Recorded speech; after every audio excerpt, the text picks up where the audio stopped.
intro. Okay, it's rolling. Sorry about that. I don't know why he does that to us. The following opinions and quotations in no way represent River West Radio and are the sole responsibility of the producer, guest, and callers. River West Radio is not liable for any legal issues arising from the content of this program. You know why you're here, Mr. Wordsworth? Yes, sir. I'd ask you to speak up a little, if you will. Yes, sir. I know why I am here. You've been under investigation, Mr. Wordsworth, for the mandatory period of 1 year and 11 months. You're found to be obsolete. The purpose of this hearing is to make a finding in the matter and make a sentence accordingly. Do you understand that? I understand that. Your occupation, Mr. A Wordsworth? radio talk show host.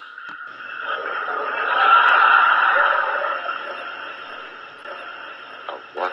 A radio talk show host, sir. I'm told you've had counsel and been given orientation, Mr. Wordsworth, but I'm still not sure in my own mind that you understand the purpose of this hearing.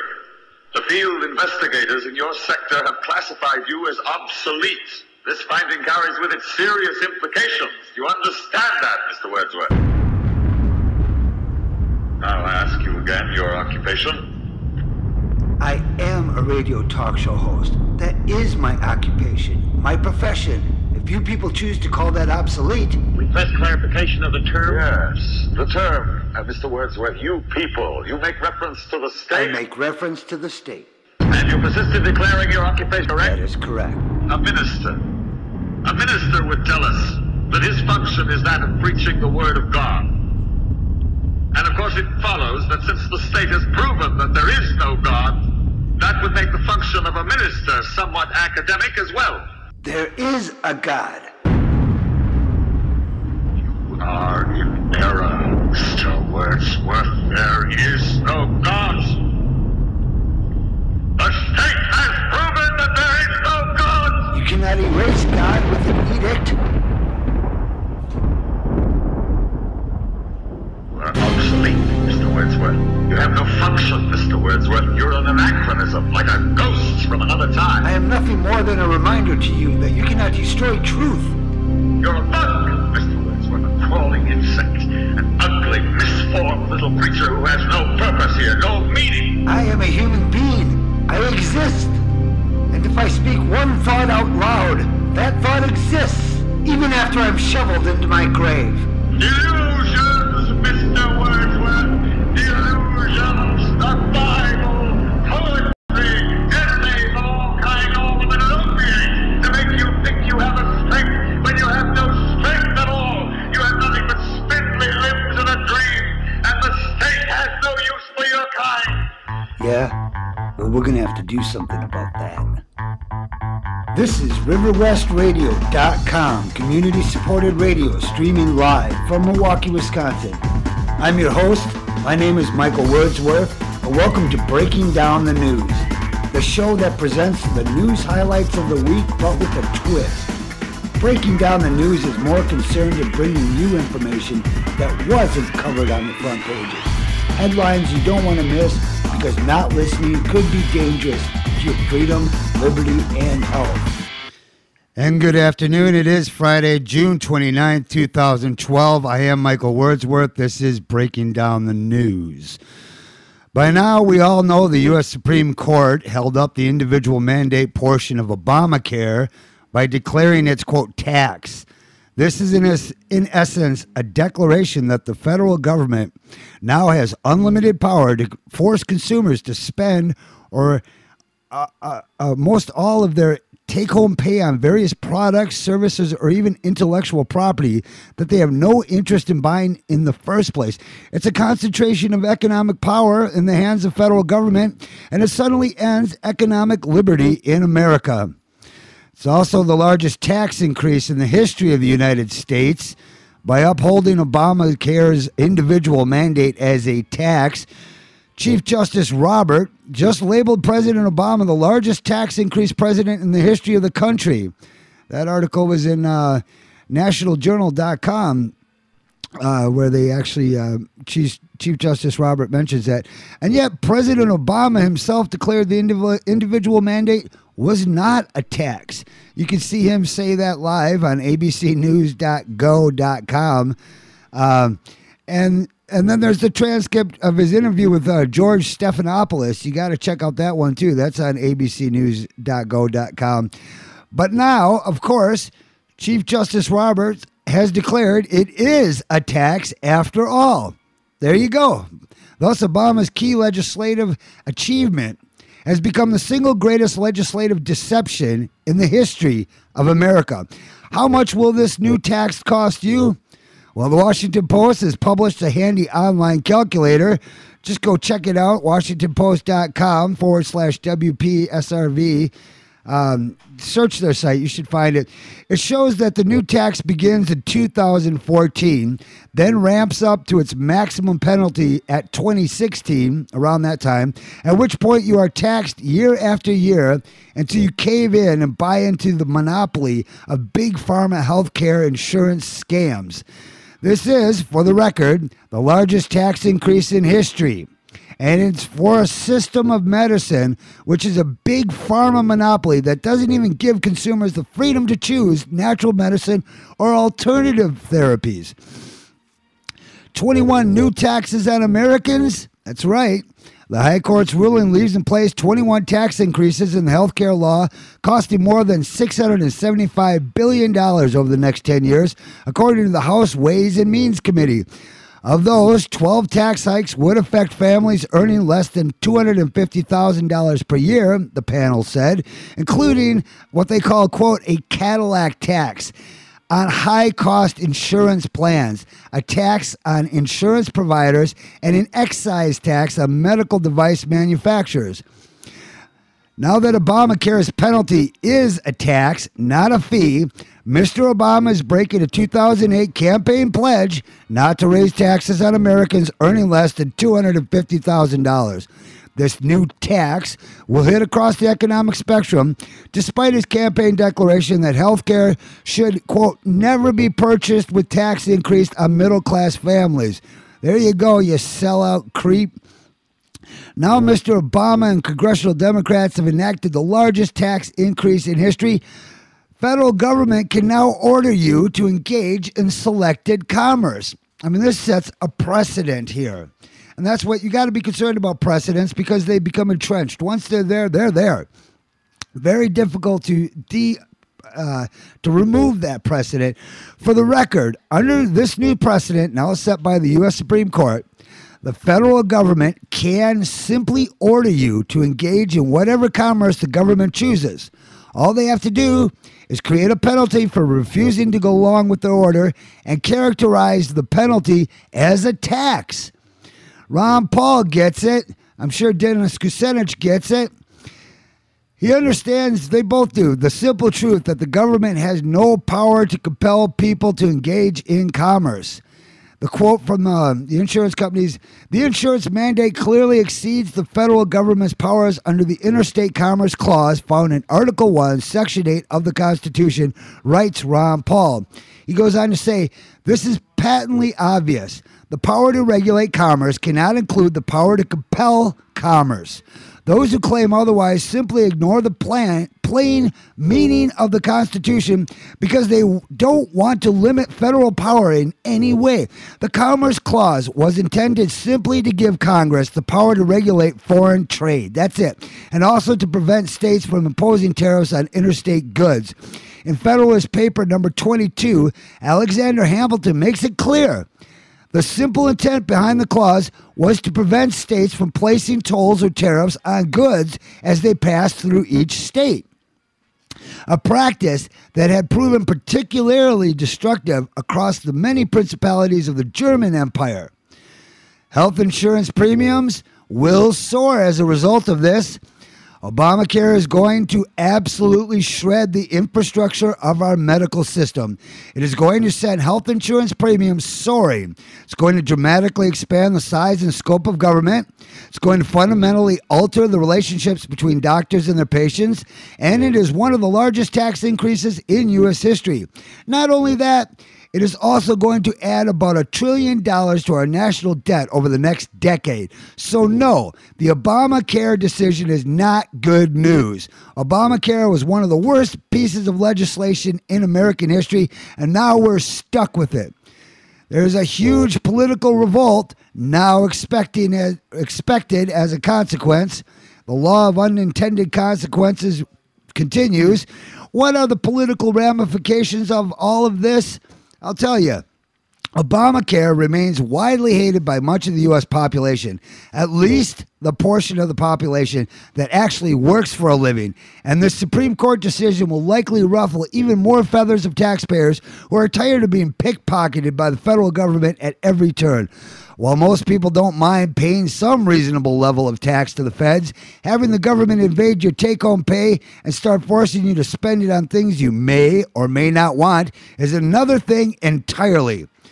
Because of the backlash against this law, it seems almost certain that the Supreme Court decision will play right into the hands of Mitt Romney, who will now make repealing Obamacare the centerpiece of his election campaign.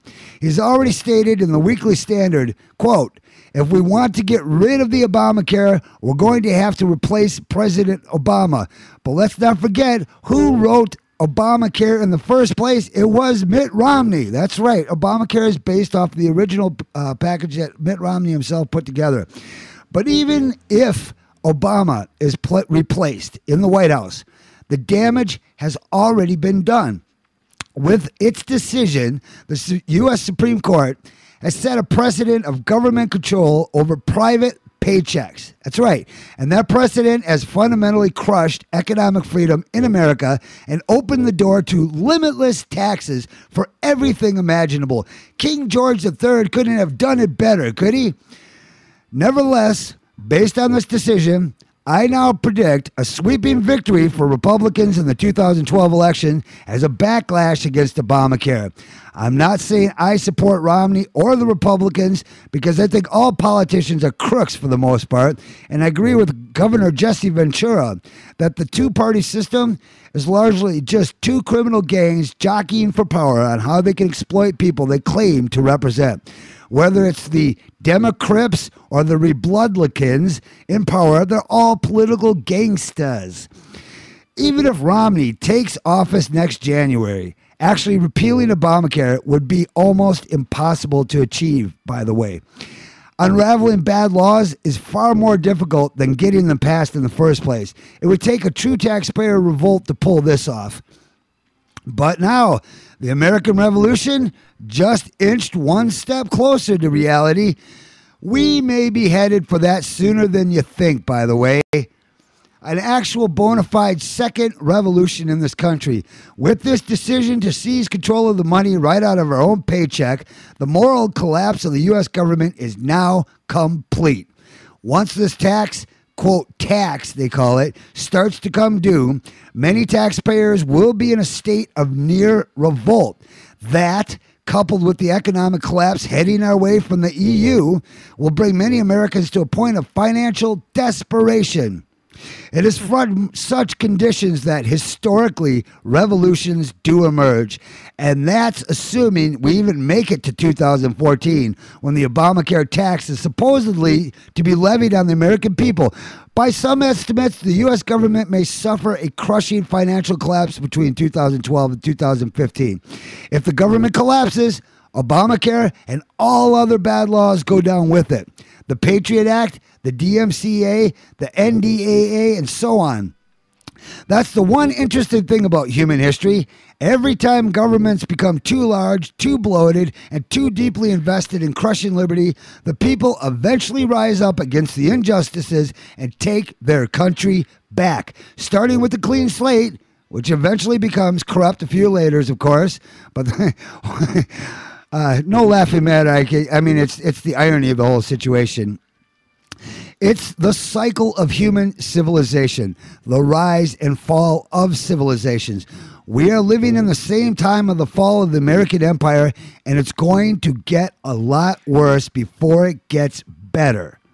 You can quote me as saying that. What I'm talking about is right around the corner. Hope you're ready to live in interesting times because we all have a front row seat to history in the making. I'm Michael Wordsworth. We're going to have a guest come in today. She's basically getting screwed over by the city on her housing, And the issue is, it's incredible. When I first started, I couldn't believe it, but I can't believe anything I hear these days. They're all just so mind-blowing. We're going to come back. Talk to you soon. Thank you for joining us today. It's going to be a long show. I'm on air till 6 o'clock. You're listening to RiverWestRadio.com.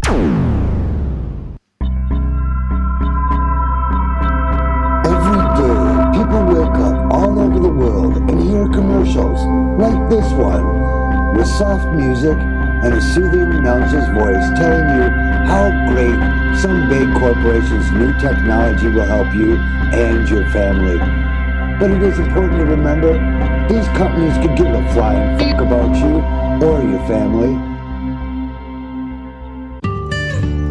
That's why Breaking Down the News has made this commercial to counter their commercials. Don't be fooled by them. The battle is to gain control of your mind through media propaganda. Just say no to evil corporations and their slick computer graphics designed to brainwash viewers. Vote no with your dollars, and we will regain the health of our nation, one consumer at a time.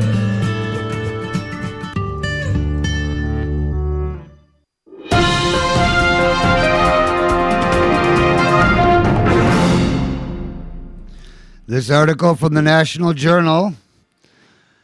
Roberts labels Obama a tax raiser. Got good news and bad news for you, Mr. President. The good news is that the Chief Justice John Roberts just saved your legacy and perhaps your presidency by writing for the Supreme Court majority to rule health care reform constitutional. Bad news is he's declared you a tax raiser. This quote from Roberts in an opinion that said the Constitution's Commerce Clause could not be used to save the bill. He said, and I quote Justice Roberts here, the Affordable Care Act's requirement that certain individuals pay a financial penalty for not obtaining health insurance may reasonably be characterized as a tax. Because the Constitution permits such a tax, it is not our role to forbid it or to pass upon its wisdom or fairness, Roberts concluded. Republicans would have preferred the court overturn the health care bill, an act that would have underscored Obama's biggest liability, the perception among voters, including those who like and trust him, that he has been ineffective. But you can count on them to use Roberts' bill's saving justification to label Obama a tax and spend liberal. This quote from a senior White House official speaking on condition of anonymity. He says, I'm sure they'll nail us on taxes and I'm sure it will work, but given the alternative, that's a bitter pill I'm ready to swallow. Well, America, are you ready to swallow? I tell you, if you'd like to call in today, the number is 414-935-2951. I have a guest coming up in 10-15 minutes, but feel free. I am going to be on air till 6 o'clock, and we are live every Monday, Wednesday, Friday, starting at 3:30. Friday, we run a full 2.5 hours here on Breaking Down the News, and we got a lot of good news for you today. Some of it actually inspiring. A lot of it is just a warning. What else could I say? It's what's coming. It's what here. I always like to say, if you haven't got the memo, the world is completely changed. We're in the 21st century, and where we're headed is a lot different from where we've been. All right, we're going to come back real soon here. More news. That's what we bring you, Breaking Down the News. You're listening to RiverWestRadio.com.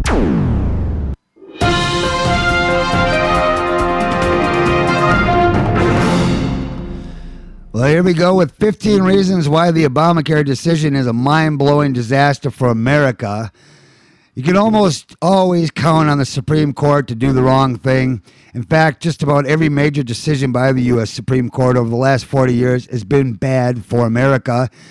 Many were hoping that the Supreme Court would strike down Obamacare, but the truth is that we all should have known better than to expect them to get something right for a change. So now America is headed for a complete and total disaster as Obamacare is fully implemented over the next several years. Obamacare is going to absolutely shred the infrastructure of our medical system. It is going to send health insurance premiums soaring. It is going to dramatically expand the size and scope of government. It is going to fundamentally alter the relationship between doctors and their patients, and it is one of the largest tax increases in U.S. history. Not only that, it is going to also add about $1 trillion to our national debt over the next decade. So no, the Obamacare decision is not good news.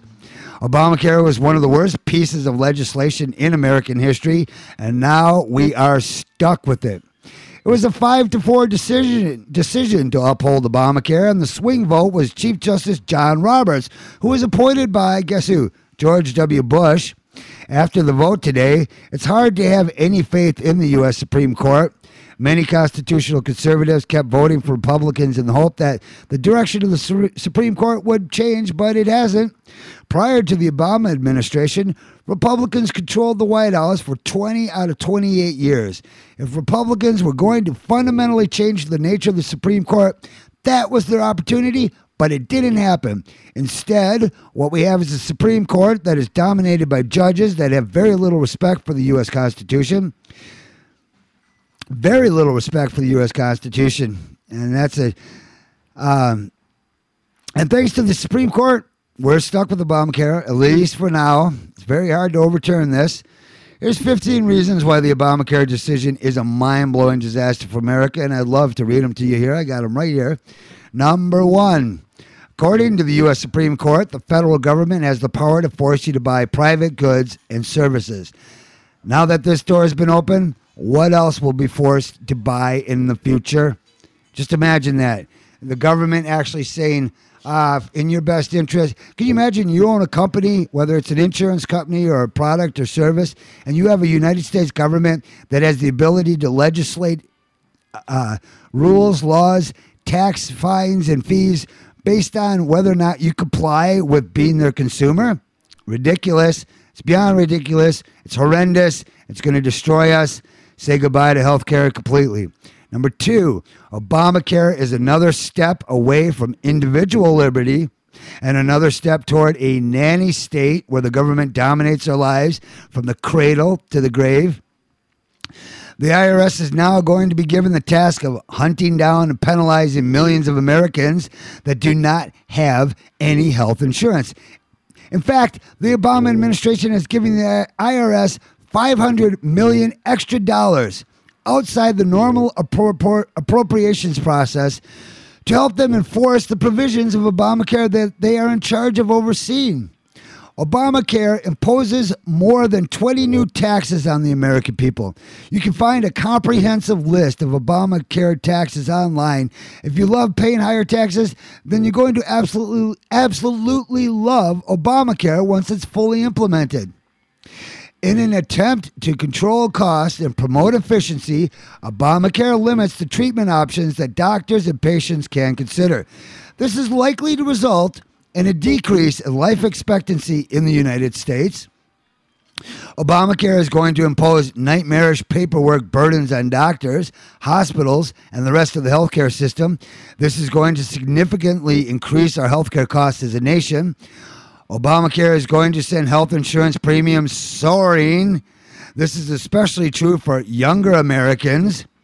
Many businesses are going to be absolutely crushed by the provisions in Obamacare that require them to provide expensive health insurance coverage for their employees. This is going to make them even less competitive with companies in other countries where businesses are not required to provide health care for their workers. And this is also going to make it even less attractive for businesses to hire new employees. That's right. Obamacare is going to make the emerging doctor shortage in America a lot worse. Surveys have found that we could potentially see hundreds of thousands of doctors leave the medical profession because of this new bill. Obamacare has already forced the cancellation of dozens of doctor-owned hospitals. This bill is going to result in a much bigger federal government. We know that. In order to fully implement all of the provisions of Obamacare, hordes of new government bureaucrats will be required. Maybe that's our new jobs. Working for the nanny state, spying on each other, narking each other out, making sure we got this or that. But at the end of the day, you know where this leads people? A banana republic. We're going to lose our status as sovereign citizens. There won't be a middle class. Thanks to Obamacare, you are going to have to wait much longer to see a doctor. Just look at what happened once Romneycare was implemented in Massachusetts. We got an article explaining, I read you this quote about Romneycare. In fact, we have already seen the start of this process in Massachusetts, where Mitt Romney's healthcare reforms were nearly identified to President Obama's. Romney's reforms increased the demand for healthcare, but did nothing to expand the supply of physicians. In fact, by cracking down on insurance premiums, Massachusetts pushed insurers to reduce their payments to providers, making it less worthwhile for doctors to expand their practices. As a result, the average wait to get an appointment with the doctor grew from 33 days to over 55 days. Obamacare contains all kinds of insidious little provisions that most people don't even know about. Here's an example from the Alliance Defense Fund. I'll quote them. Did you know that with Obamacare, you will have to pay for life-saving drugs, but life-ending drugs are free? 100% free. If this plan were really about healthcare, wouldn't it be the other way around? Once you get stuff to keep you alive and healthy and discourage killing yourself? Yeah, I mean, that's basically what it is. As if the U.S. government was not facing enough of a crisis with entitlement spending, it's being projected that Obamacare will add 16 million more Americans to the Medicaid rolls. You and I will be paying for all this. Remember that. The Congressional Budget Office estimates that Obamacare will add more than $1 trillion to government spending over the next decade. Considering the fact that the U.S. government is already drowning in debt, how in the world can we afford this? So what do you think about the Obamacare decision? The number to call in is 414-935-2951.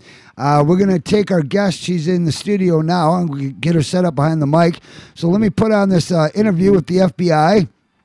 It's always a good one to play. We every now and then we do random interviews. They're of course satire. They're satire, but they make their point. So let's get to it. I'm Michael Wordsworth. You're listening to Breaking Down the News on Friday, 2012 here, June. I'll be right back.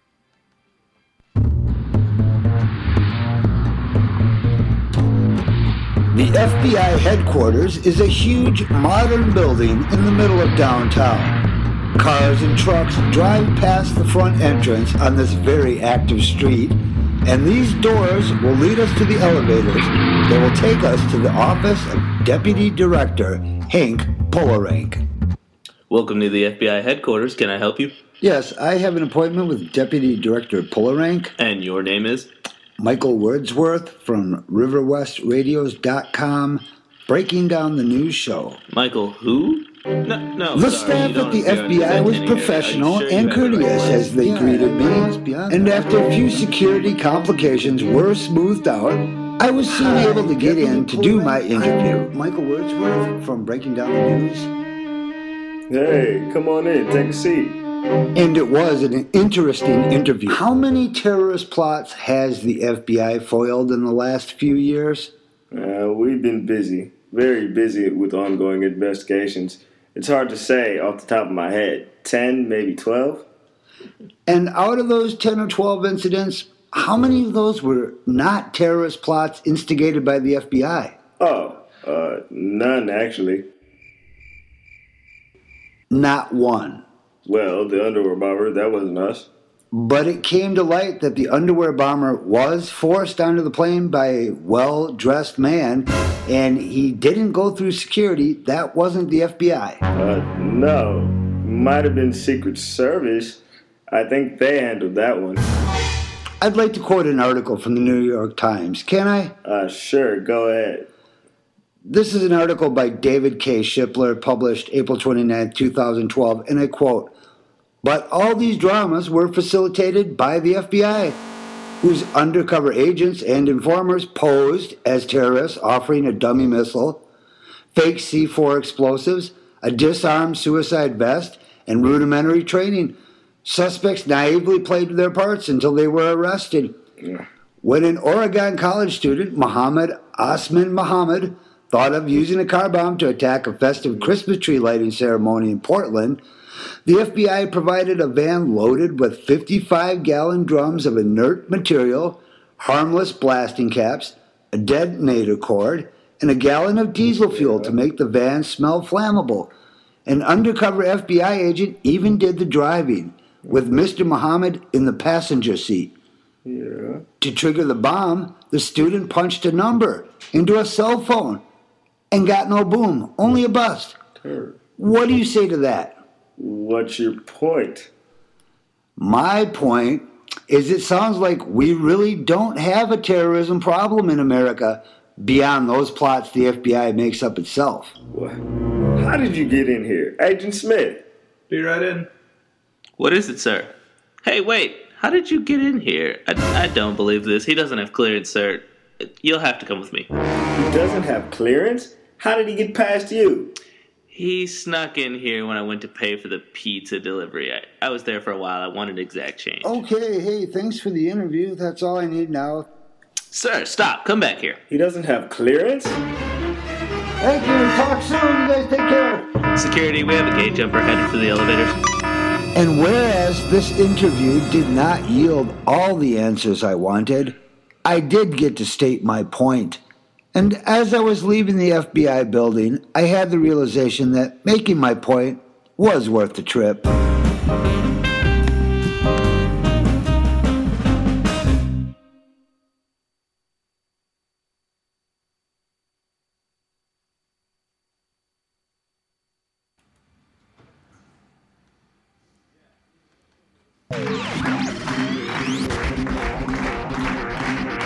And now, live from River West Radio, the man with words worth listening to, your host, Michael Wordsworth.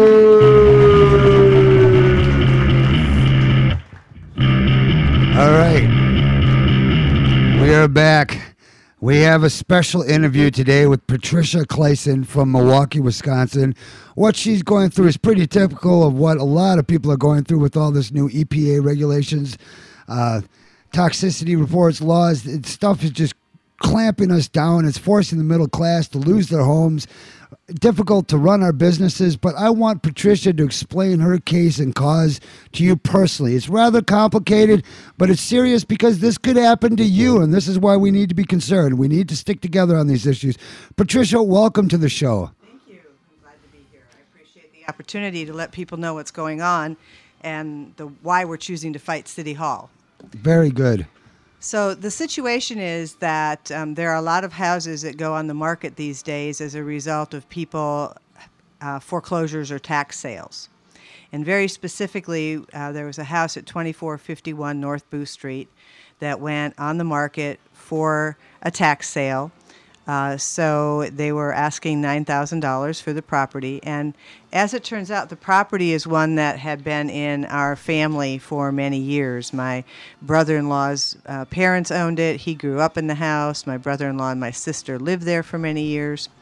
And so we decided we wanted to purchase the house. So we went in and put in an offer to purchase on the property so that we could pay attention to what was going on and see if we could, get an offer in on the property. So we went online, downloaded an offer, talked to a realtor, because you have to go through a realtor in order to do this. You can't represent yourself. I see. So we talked to a realtor and went through and completed the offer to purchase with the realtor's guidance.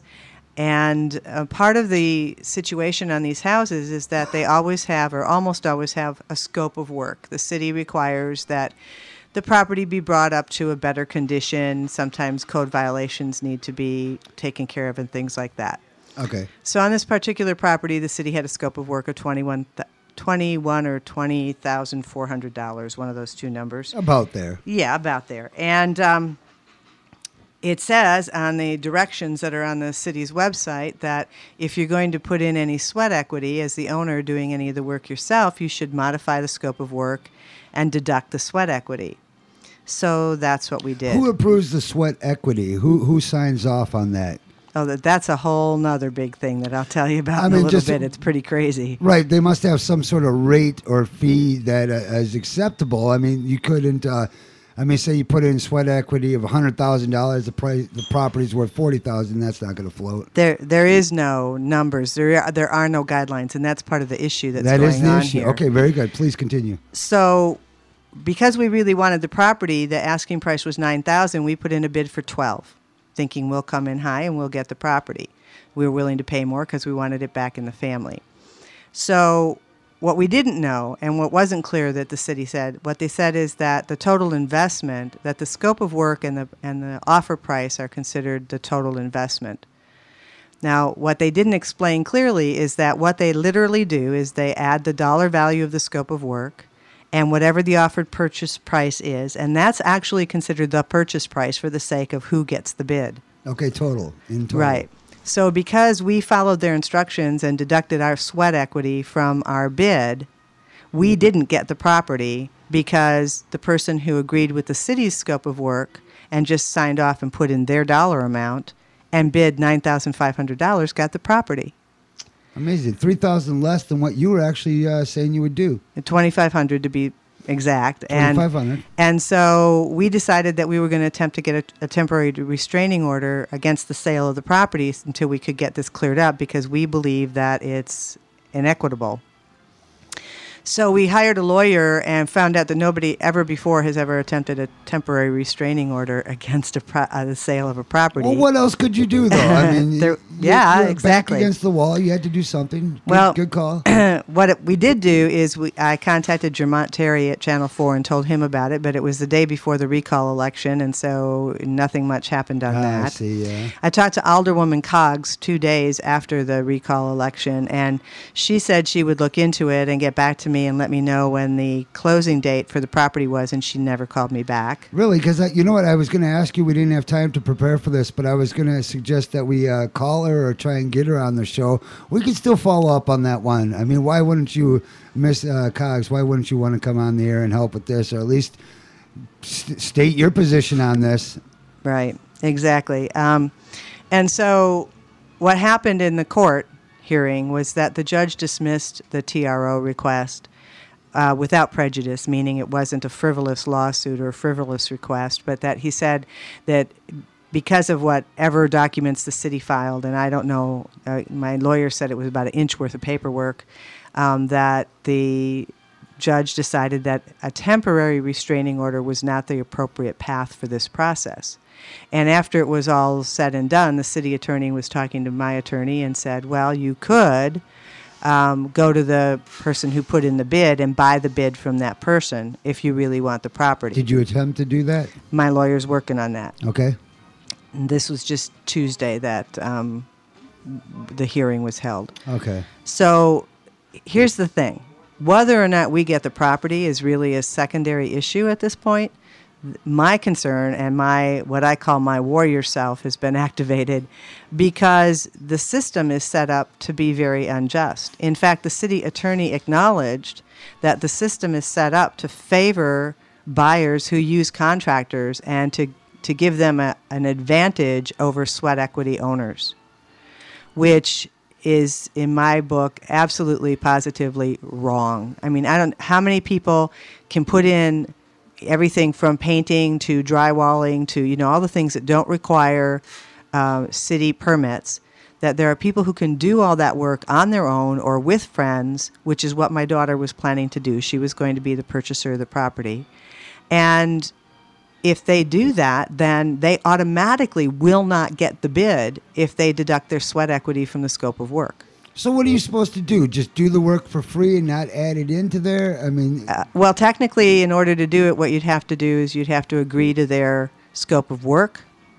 And then what happens, and this answers your other question, is the city gives you 90 days to accomplish the work. Regardless of the scope of work, it must be done in 90 days after the closing. And they told me that what happens is an inspector will come, walk through the property, and give it a yes or a no, and if absolutely necessary, you could have a possible extension of another 90 days, but within 6 months, the work absolutely must be done. Now, the kicker in the whole thing is that the scope of work is very vague. For example, on our scope of work, it says complete the bathroom. That's all it says, is complete the bathroom. And then there's a dollar amount of, I think it was approximately $4,000.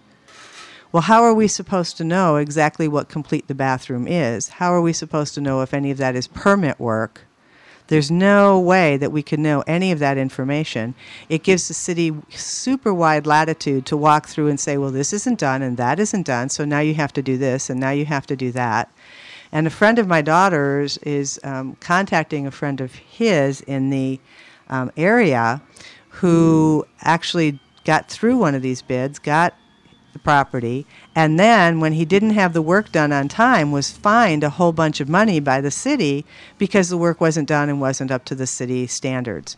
But the city standards are not exact. They're not clear at all. And so there's really no, it's totally at the whim of the inspectors and the people who write the scope of work as to what needs to be done, why it needs to be done, what's supposed to go on with the property. And my position on this is that it is extremely unfair and prejudicial, although legally the word prejudicial is not the accurate term.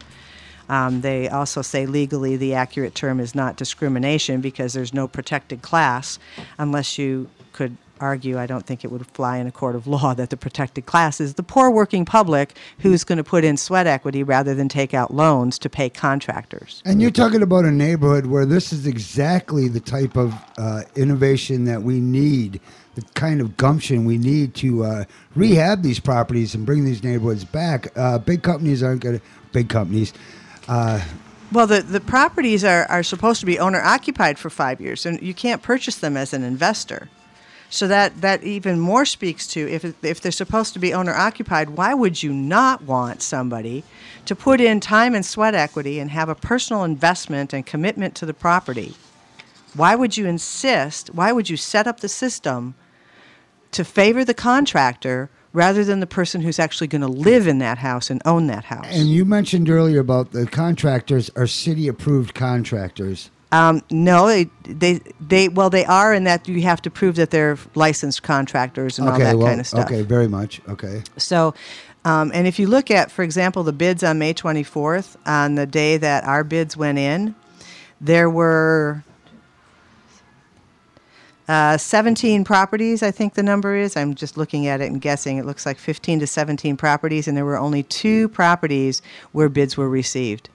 Were those, was this a situation similar to yours? They're all tax sale properties. Did they accept their sweat equity as part of the scope of work as being viable? Well, since there were no offers received, one, it says no acceptable offers. The others just simply say no offers. And the other one on the other property, I'd have to go into the internet quickly and take a look. You can see if the scope of work is the city's scope of work. It was a lesser scope of work than our property. It was only $3,000. So they only got one offer on that property. What does the city want from you at this point? Or are they completely... They want me to go away and shut up is what they want. Well, that's not happening today here. Karen Taylor at the Department of City Development was not at all helpful, was kind of curt and cursory. And when I asked her, how was I supposed to know that they were going to compute these two things together and that we shouldn't have deducted the scope of work, blah, blah, blah. Well, that's our policy. And I said, and where is your policy stated? And she said, that's just our policy. So she wasn't willing to talk about it or work with it at all. And there is information on the website, but it clearly says that the scope of work should be modified and you deduct the sweat equity.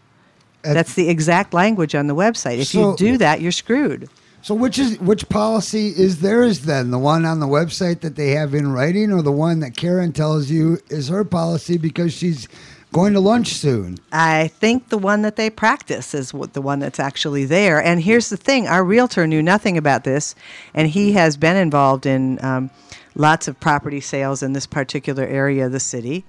So, he didn't know that was the situation. If the realtors don't understand that that's the language, if the realtor doesn't get that the language that says that the price plus the scope of work shall be considered the total investment, the word total investment isn't a legal term in real estate law. I studied to have my broker's license. I've never seen in the word investment, total investment, as the purchase price of a property. I see. You know, I'd like to remind callers right now, we are live. It's Friday at 4:17 p.m. here in the afternoon. And if you would like to call in, the number is 414-935-2951. Even if it's to show your support for Patricia here and what she's going through, or if you have some good advice for her, please call in.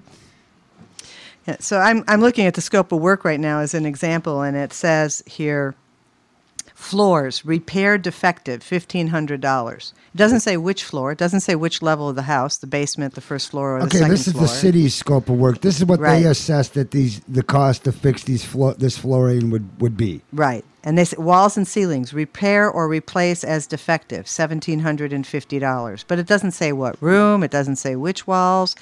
Some of the damage is obvious. We have extensive pictures of the property. Some of it, it's hard to tell. So this is an estimate. It's an estimate, and I had someone who's very knowledgeable in this field work with me, go through the property, help us create a scope of work as to what my daughter would be able to do, what we thought would actually be our out-of-pocket expenses. And you're thinking in the lowest possible terms. You're not thinking of like just spending the taxpayers' monies to get your property fixed up.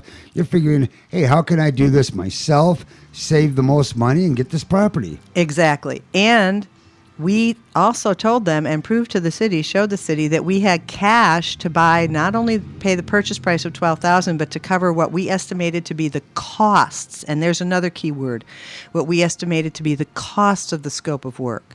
So we put in a cost estimate that would cover all of the contractor costs that would be things that we would have to hire contractors for because they're permit requirements. Okay, so run the figures by me again. The city's assessment for the scope of work was what, 22?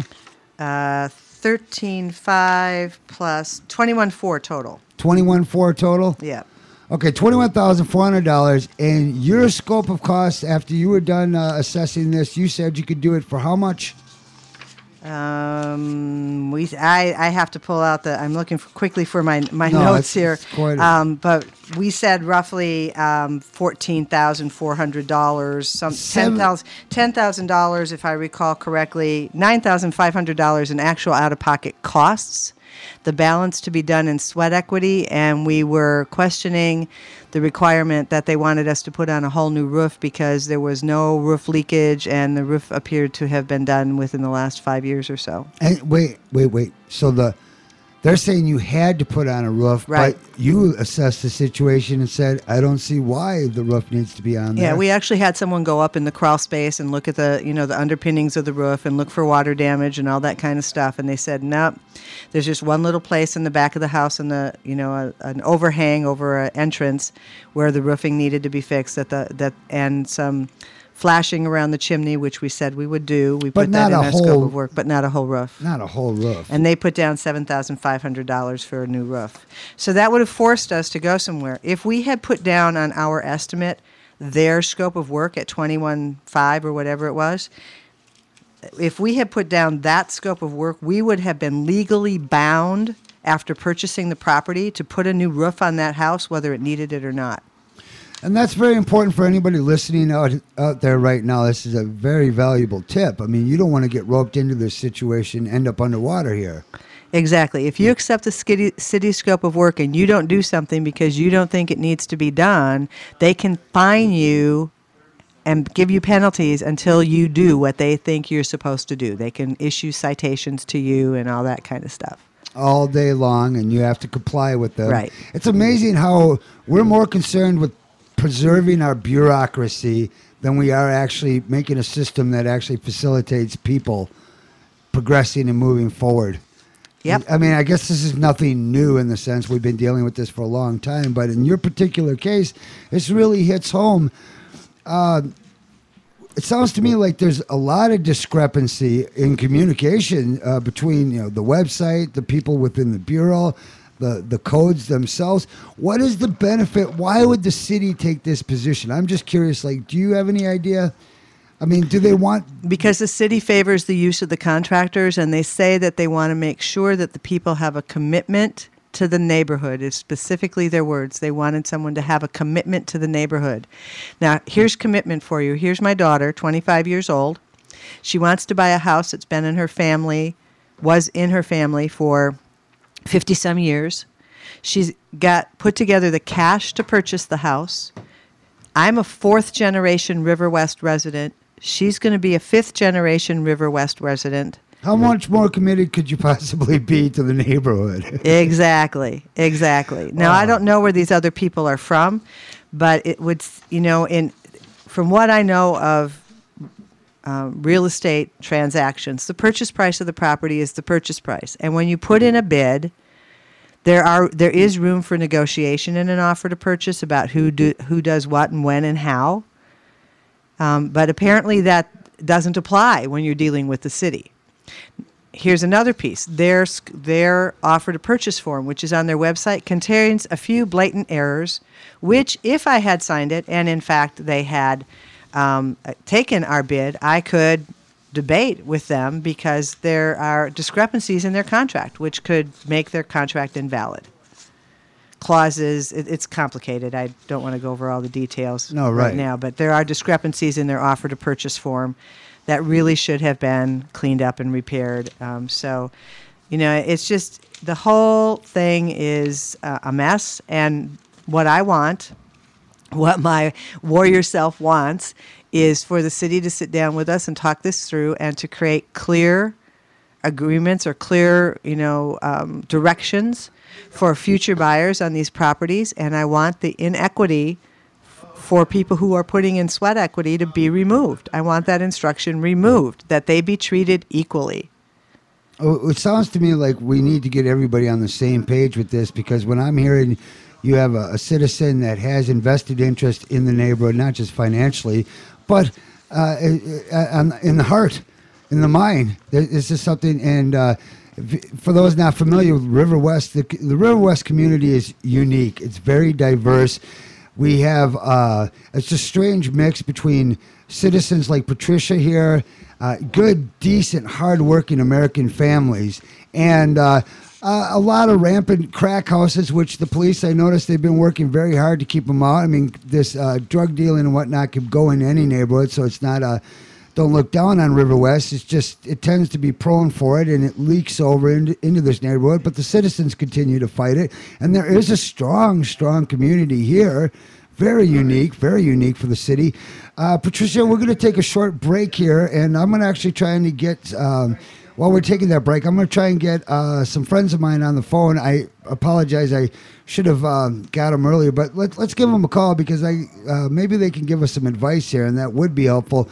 We're going to take a short break. We'll be right back with Patricia Clayson dealing with the bureaucracy of Milwaukee. She's just trying to buy the house and work and put it together and preserve our neighborhood here in River West.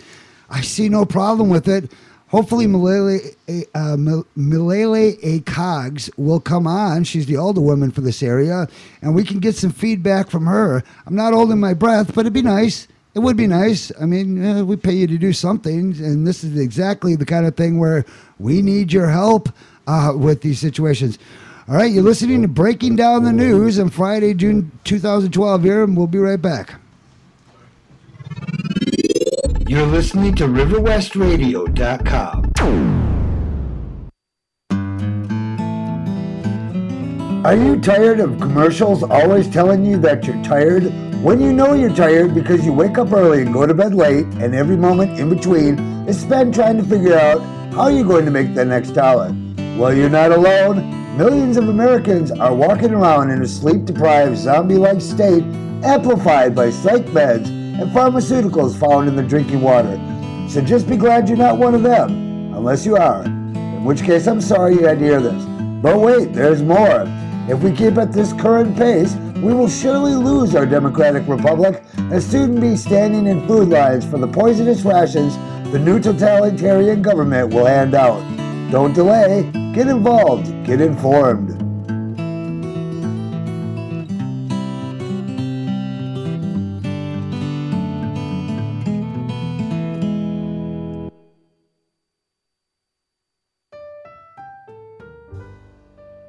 The kitchen is the heart of the home, but at Monsanto, we're a megalithic agricultural group attempting to destroy farmers all across your country. We bring you horrible foods that attack your stomach lining, DNA, give you kidney and liver failure. Monsanto, bringing Franken foods to your family at home. Don't you just hate us? Say no to GMO.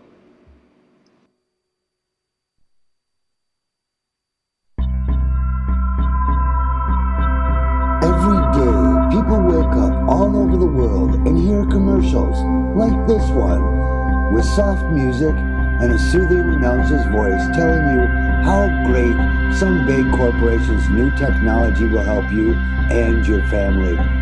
But it is important to remember, these companies could give a flying fuck about you or your family. That's why Breaking Down the News has made this commercial. To counter their commercials, don't be fooled by them. The battle is to gain control of your mind through media propaganda. Just say no to evil corporations and their slick computer graphics designed to brainwash viewers. Vote no with your dollars, and we will regain the health of our nation, one consumer at a time.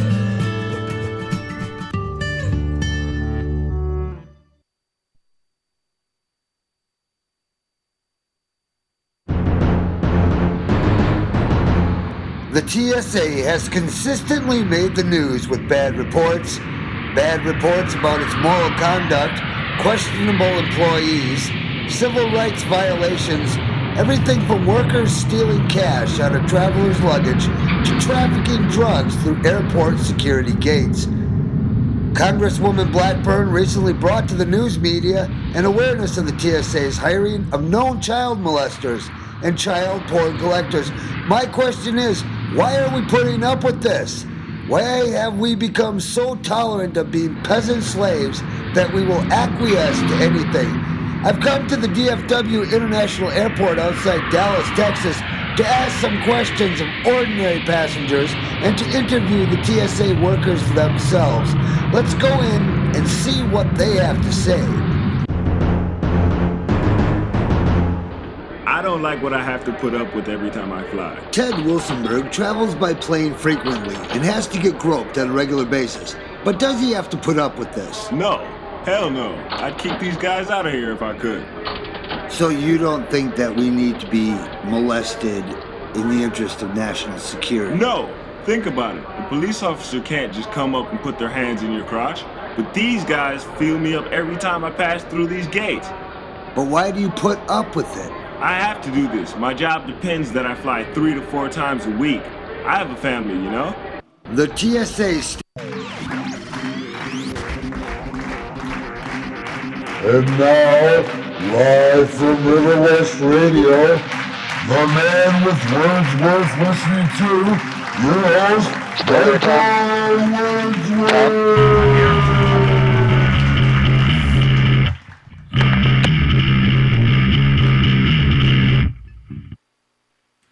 All right, we are back. We are live with Patricia Clayson. She's dealing with the scope of work issue and a recent attempt to purchase the property.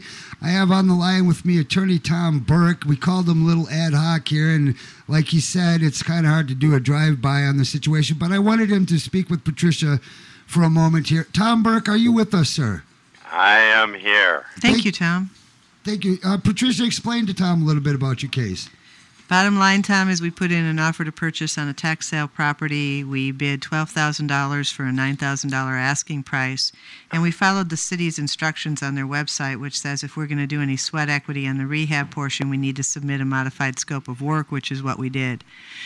The second thing that it says on their website is accepted offers are evaluated on total investment. So what happens is we lose the bid to somebody who bid $9,500 as the dollar cash price of the property and put in for the city's full scope of work for $21,400.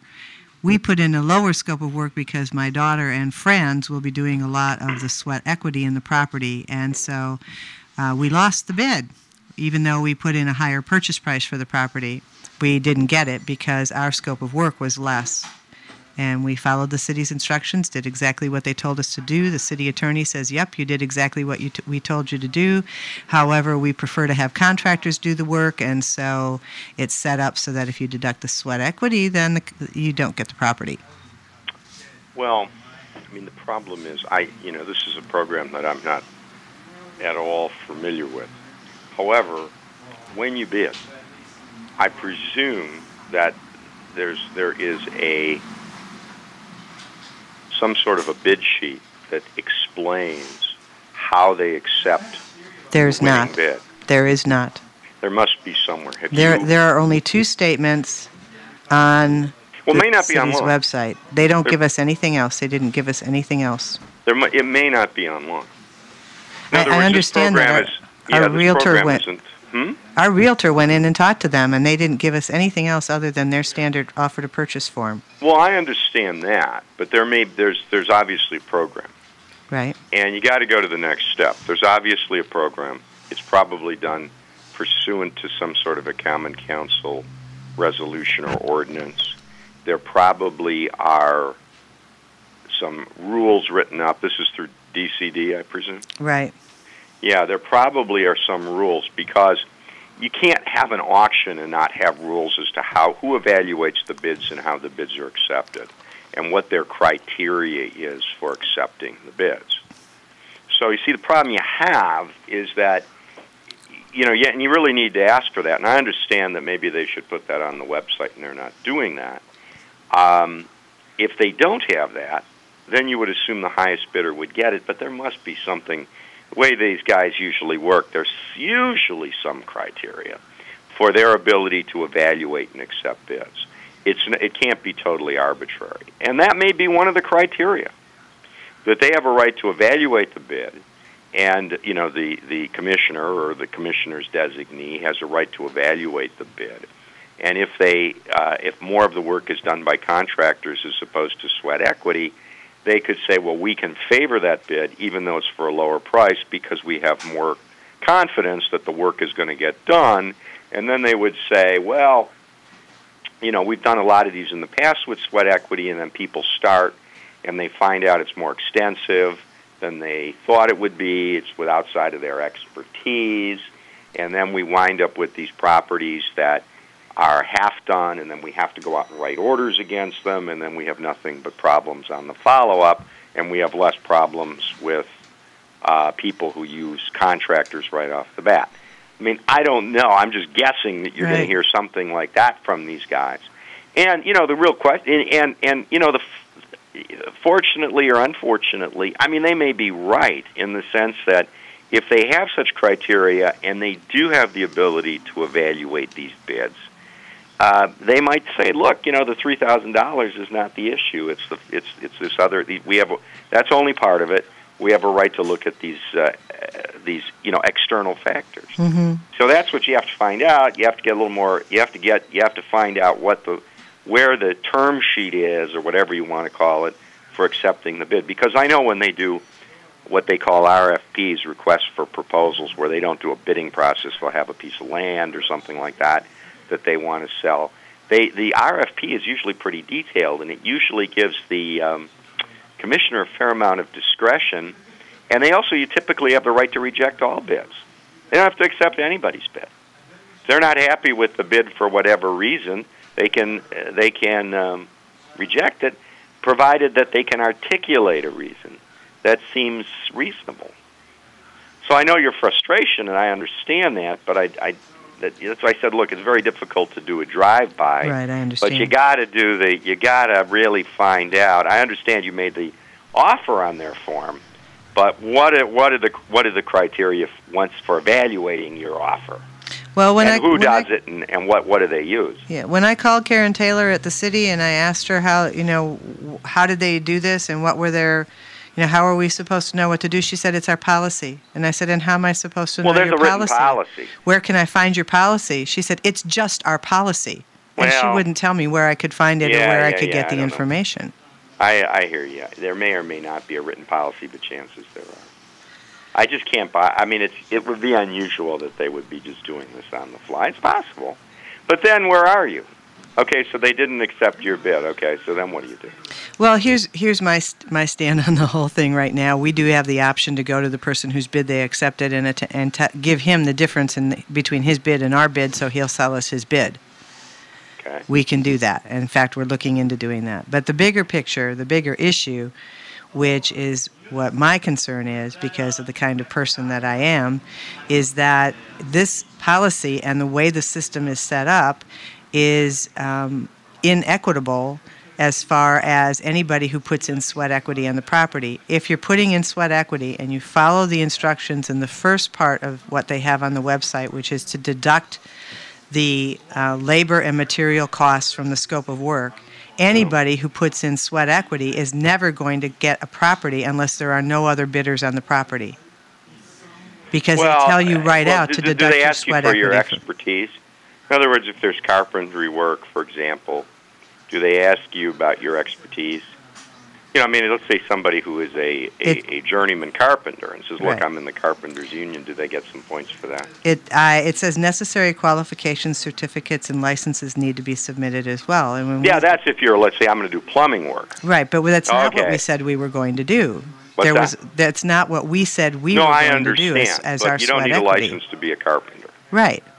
So then the question becomes, you know, don't they have a right to ask, well, if you're going to put in sweat equity and you're going to do all this carpentry, you know, the carpentry work, build porches or whatever it may be, partition walls, et cetera, don't they then have a right to say, okay, what's your experience? Well, sure, they'd have a right to do that, but they didn't do that. Yeah. I Well, mean, they may just prefer people with contractors. And Did that- you submit any of that? That's what we did say. We did say that a portion of about half of their projected scope of work we were going to be hiring contractors for because it Well, was I all stuff that understand, but the required part that. you didn't, did you explain to them what your expertise was in doing this? I've We done just so many simply rehabs said- in the past. And No, we just simply said, well, my daughter's 25 years old. She's buying the property. She's going to be the owner-occupant. You know, so she doesn't have a lot of history for that, but we do have friends and family members who are in the trades, and that's what we put in our letter, that we have friends and family members in the trades who are going to help her do the sweat equity. Yeah. Well, I got that, but I'm skeptical because I know what you're going to be up against there, and they're going to say, yeah, that's great, but then, you know, our experience, what's the answer? Our experience has been when we've done this, that we always get, that a lot of times we wind up on the short end of the stick. See, this is the problem, and you need to really detail who these people are and what their experience is, and if they're volunteering their efforts, then they're volunteering their efforts, but they're real people who have real experience and who've committed to the project and so on and so forth. But, yeah. Yeah. And then you might have a better thing. I mean, but really the first question is, I understand you know, there's always frustration in dealing with the bureaucracy. No question about it. The biggest thing for me is that it says that if you're going to do sweat equity, you have to deduct the labor and materials from those listed on the scope of work and submit a modified scope of work. Even if I tell them I'm qualified to do that, even if I prove to them that, for example, I've been in one of the trades for 20 years, if I follow their instructions and I deduct my sweat equity, anybody who says they're going to use contractors is going to automatically come in higher than I do. Well, I think you got to look at their policy. Because of that. I think you got to look at their policy. So what do I do? How do I get that if all they tell me on the phone is that's our policy? Call the alderman. And say, The alderman called me back. I told her about it. She said she'd call me back again, and she never did. well, then try again and ask for somebody else. Ask for somebody else, or just ask to see the you know, you got to you'll get somebody else on the phone, and you have to say, look, I really would appreciate this. You never know. Eventually you'll get it. All right. Talk to the city attorney. Call the city attorney and ask, and say, hey, look, you know, this is my question because maybe, you know, you lost this one, but you'd like to bid again, and you don't want to get shut out. Yeah. And you know how, and you want to make sure that you give them the right information. I can do that. I can definitely talk to the city attorney again. You got to kind of be persistent in a nice way, and eventually you get through to the bureaucracy. But this takes time and this takes patience. I mean, when you're doing this kind of a thing, and I don't know if it's worthwhile doing, but this takes time and this takes patience. There's just no other way around it. And as frustrating as you may think it gets, Look, I deal with a bureaucracy every day. Yeah. And so if you're going to get upset about one little thing like this, doing what I do, I would have been dead of a heart attack 20 years ago.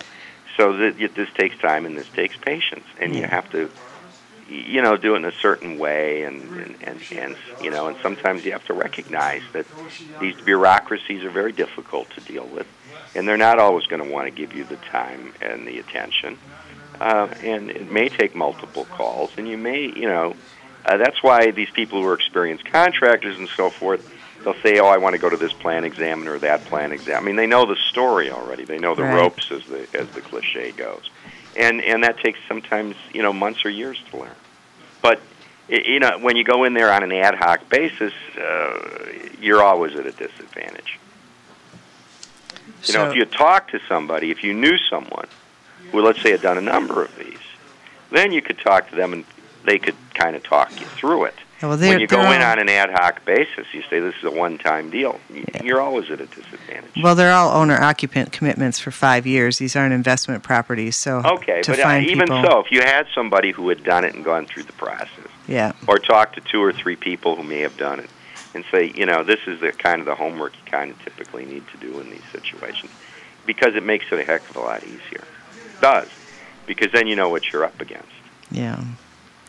I appreciate your advice, and my intention here is to do whatever I can to have it be more equitable for others in the future, because you only get like 30 days to put in an offer to purchase on a property like this. That's not a whole heck of a lot of time to do research, figure things out, understand what the city's policy is when they have information that's not easily available. Yeah, I understand. So you got to keep at it. Maybe you won't get the next one, but you'll get the one after that. Yeah. What I want to do is make it possible for the average person to be able to do it without having to go through what I went through. Well, I understand, and maybe there should be a little more transparency, but I presume there's a limited number of these and number of people that want to get involved. There's about 20 of them a month that go on the market. Well, then there you go. I mean, that's what you have to do. You'll eventually. But persistence always pays. Well, remember, if you master the process, you're at an advantage to everybody else. Yeah.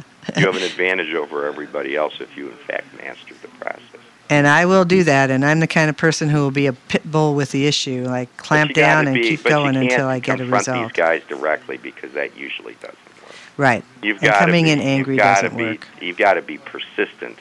Right. Not. Well, that's what I meant by the pit bull, just clamping onto the issue and staying with it. Persistent. Yeah. And eventually, you'll find out what the story is, and I mean, you may or may not like it, but it is what it is, and you don't really fight City Hall. You kind of you get them. You eventually get them to do what you want, but you can't take them on directly. You jiu-jitsu them. Yeah, all right. Have a good weekend, everybody. Thank you. I gotta go. Bye. Okay, bye. Thank you. Well, thank you, Attorney Thomas Burke. We really actually do appreciate that. I'm sure that actually just listening, that was actually very helpful. He usually is right on the money. He deals with this on a regular, let's get our phone line off here. He deals with this on a regular basis, and he's right when it comes to these things. It's best to set your emotions on the side. Like you said, he would have had a heart attack 22 years ago. Actually, Attorney Tom Burke has been in this industry for over 25 years. And he knows his stuff, so I really would, take his advice. Unfortunately, he couldn't. He didn't know anything about your case specifically coming on the air, and we appreciate that. That advice still is very, very good. At least you keep from getting a heart attack over this issue. That's important. It's not worth that. You want the house. You don't want health care costs. Yeah, that's true. That's true. And I won't. I definitely won't go that direction with it. But it is important to me that there is clarity for others in the future, that there's clarity for us in the future, and that if there's going to be, if the city wants to favor contractors, then they need to say that up front as far as I'm concerned. I want that kind of transparency in a matter like this, because to not have it be transparent and to give a direction that gives a disadvantage to people who put in sweat equity, whether it's the right legal term or not, I believe is a prejudicial, discriminatory action. It is, but when it comes to local politics, I believe what Attorney Burke was trying to say is that it doesn't hurt to call in there in a real friendly manner, find out who's the real string puller? Who's the gatekeeper? Who can really do something for you? Because a lot of times you're talking to Karen. Karen can't do anything for you. She's thinking about going to lunch or what's on TV later tonight. I'm sorry, Karen, I don't know you and I can't really speak in your behalf, but when you say something like, it's our policy, that's kind of like Obamacare. Just it's our policy now to say a tax is it's just the way it is, And so, no, you can't deal with people like that. You really need to, in a calm manner, call in, find out who's the mover, who's the shaker, what's the situation. As the attorney says, get the facts up front, find out what they want from this, what they would want from you, and at least you're starting from that position. Hopefully, in future properties, you might be able to get this one back. Are you still going to try and outbid the other guy or work with them? We're going to find out if he's willing to sell the bid. Yes. Good start. And in this particular case, it's because it's that property, because it was in our family for 50 years. Right. And we'd like to get it back in the family. I don't know that we're interested in purchasing any other property on this list. I mean, there's an outside possibility that someday a property will come up that we might be interested in. We do want to, my daughter does want to live in River West, but it's specifically this house, for her. For me, it's the larger issue of equitable and transparent city requirements. I'm sure everybody out there listening would agree if you've ever had an old family home. There's a couple homes that I grew up as a child. We moved a lot, but there's a couple homes that I thought about myself buying, and it does kind of give you a grounded, rooted feeling to be able to return to that property, return to that home, sense of home, and preserve that and keep it going. And there's nothing unreasonable about your desire to do this. For certain, it's just the question becomes, hey, will the bureaucracy allow for it? And we have to be prudent. We have to be as wise as serpents and as harmless as doves. Get in there, find out who we really need to talk to. That's the problem. Sounds to me like you haven't found the person that really could do something to help you with this. And hopefully today you got some advice and can move forward. I mean, do you feel like you can, where are you going to move with this? Well, my next step is going to see what I can pursue about if it's a program that was determined or decided upon or created by the Common Council, to find out how the program was created, how the rules of the program were created, what the rules and guidelines are, if they're in print anywhere, if they're somewhere on the Common Council website, history minutes or something, or whatever. I'm going to see what I can find out from the Department of City Development about anything else that's in writing anywhere about this. If there are any terms of, any criteria for how they determine and how they review the bids that's not put on the website, that is their quote-unquote policy. What is that policy? Is it in writing somewhere? Can I get a copy of it?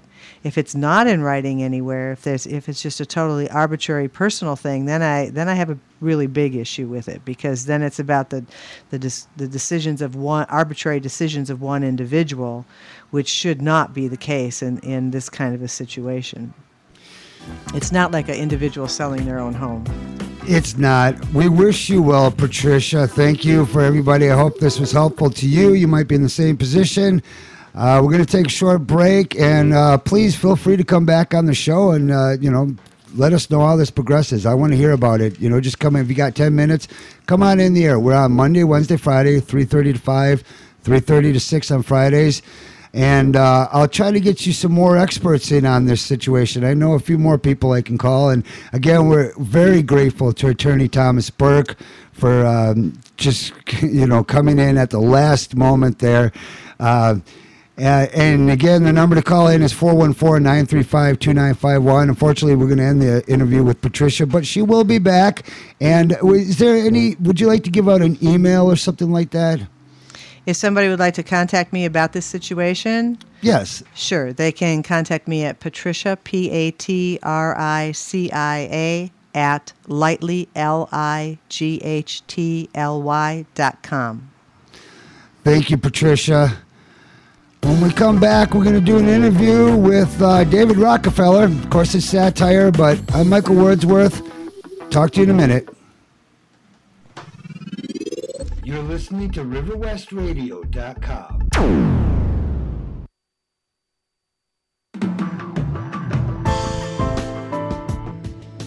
Once again, the Bilderberg meeting is happening today in Chantilly, Virginia, where many of Europe's top bankers and technocrats are gathering in secret to plan the global economy for the next 12 months. To get a deeper view of this, Breaking Down the News has met with David Rockefeller in Virginia.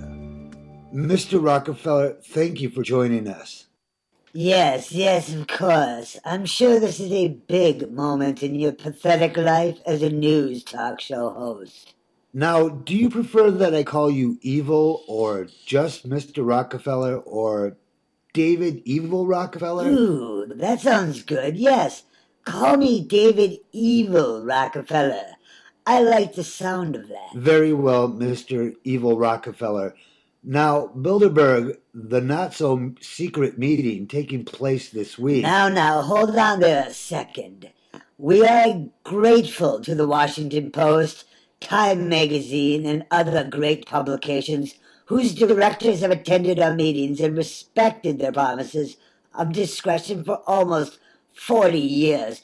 But now, since the New York Times betrayed me, I would like to retract my praise for the cowardly media outlets that leaked our little get-togethers to the mainstream. Boo! Hiss! Hiss!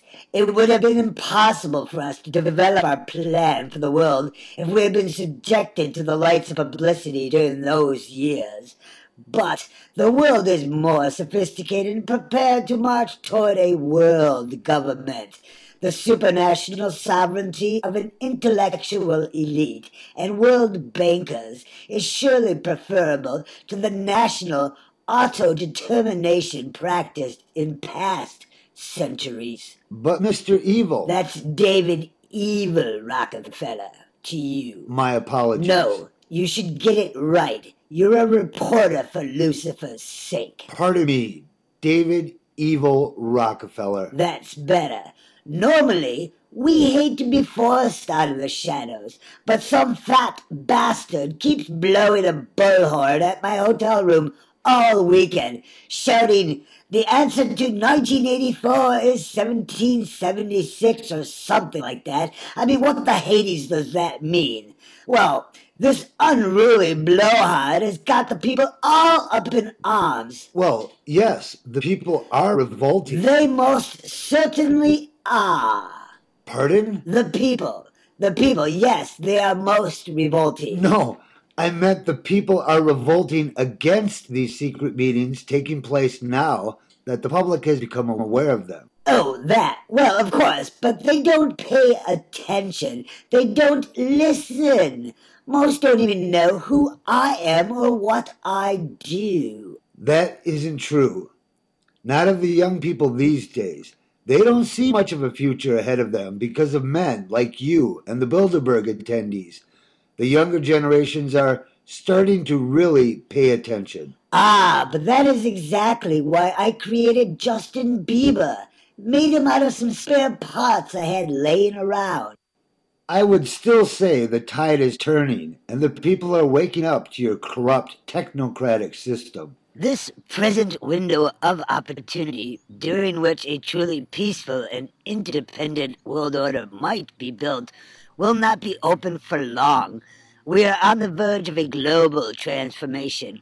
All we need is the right major crisis, and the nations will accept the new world order. All right, calm down.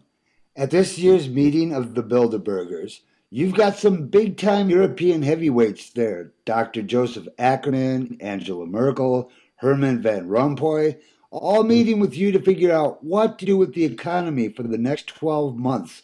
Now, if Greece is to leave the Eurozone, the rumor is that the Bilderbergs are panicking. I don't think Greece is going to leave the Euro. Germany doesn't want it to leave the Euro, and Greece signed off on this memorandum with Troika, as it's called, which is effectively turning their sovereignty over to outside forces, and it's up to Germany, not the Greek people. They lost their sovereignty. I don't see that happening. It's not up to them. It's not their choice. Germany wants to keep Greece, to keep the euro cheap. If it wasn't for Greece, the Deutschmark would trade like the Swiss franc. It would be 20 or 30% higher, and the whole export model would crumble. Right now, Germany is making it out like bandits. They're making money the old-fashioned way. By earning it? No, by stealing it. Since the reunification of Germany, something that wouldn't have happened without the euro, Germany has become a superpower once again. Basically, it's a leveraged buyout. All the assets of Greece are being taken by outsiders. And those are good income-producing assets like shipping, tourism, lotteries. You are forgetting the gold mines. Don't forget the gold mines. Right, gold mines. Those were privatized and sold off, correct? Yes, approximately 111 tons of gold. I'm going to melt it all down and make little figurines of Justin Bieber that the kids can pray to. But the IMF is bankrupt and they're lending money to Greece? They had to borrow trillions to execute a leveraged buyout. Ah, but the real trick is getting the Greeks to sign on to this debt. Get it? We borrow the money to lend to them and then take over their sovereignty as we buy out their assets. It's brilliant, simply brilliant. And then those assets go back to the IMF creditors. They want the fees. Christine Lagarde says, just give me the fees. Give me my salary and you can rob the Greeks blind for all I care. Evil. Truly evil. That is why I am called David Evil Rockefeller. So, it's like Mitt Romney when he was at Bain Capital. They just look for small companies and gut them. And in a like manner, Greece is just a small country that you can seize with a hostile takeover? It is a Jimmy Goldsmith model, done on a bigger scale. Same thing. You pledge the assets of a country like Greece to secure loans to take over the country. Sell the assets, keep the difference, make lots of money. The people lose their sovereignty, their jobs, and I get to add another platinum-covered toilet in my horse stable. So these Bilderberg meetings are a great way for you and the world's leaders to meet behind the scenes with no transparency and just basically decide the fate of any given economy. Well, yes, and up until now it was a secret, but no matter. It was no coincidence that we took Ireland, Greece, Portugal, and then Spain in that order. This year, the big question is, where do we go next? France? Maybe UK is an interesting choice. It's similar to how you peasants buy houses, but we get entire countries for pennies on the dollar, you see. The IMF, since the 60s, has preyed on Africa, then South America, then Southeast Asia. Yes, well, while America was obsessed with Iraq, we were very busy taking over those regions. But China threw you a curveball. They had a different model. Well, China did good business, and that is inconsistent with Bilderberger policy. However, the U.S. can't really tangle with China because China is now the U.S. biggest creditor, and the whole thing is a sticky situation. I would like to read you a quote from Bill Moyers about you. May I? Ooh, yes. If it's about me, Mommy always talked about me and I liked it. Talk about me, talk about me. David Evil Rockefeller is the most conspicuous representative today of the ruling class, a multinational fraternity of men who shaped the global economy and managed the flow of its capital. Rockefeller was born into it, and he has made the most of it. But some critics see a vast international conspiracy he considers a circumstance of life and just another day's work. In the world of David Rockefeller, it's hard to tell where business ends and politics begins.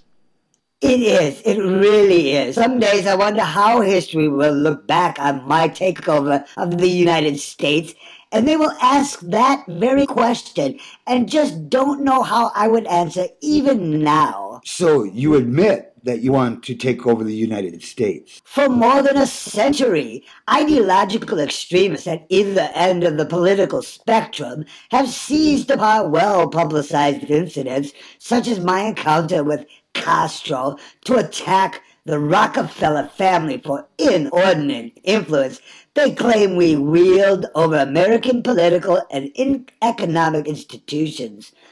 Some even believe we are part of a secret cabal working against the best interests of the United States, characterizing my family and me as internationalists and of conspiring with others around the world to build a more integrated global political and economic structure. One world, if you will. If that's the charge, I stand guilty, and I'm proud of it. Wait, didn't you write that in your personal memoirs? Ooh, you're a smart one, Mr. Wordsworth. Well, thank you, I guess. No, I hate that. Hate it. The second we gain control of America, people like you will have to go. And by go, I mean disappeared with black hoods over your heads. Now that is scary. You should be scared. Very scared. I am not afraid. Oh, you will be. You will be. This has been an exclusive interview with David Eagle Rockefeller in Chantilly, Virginia. I'm Michael Wordsworth. Back in a moment.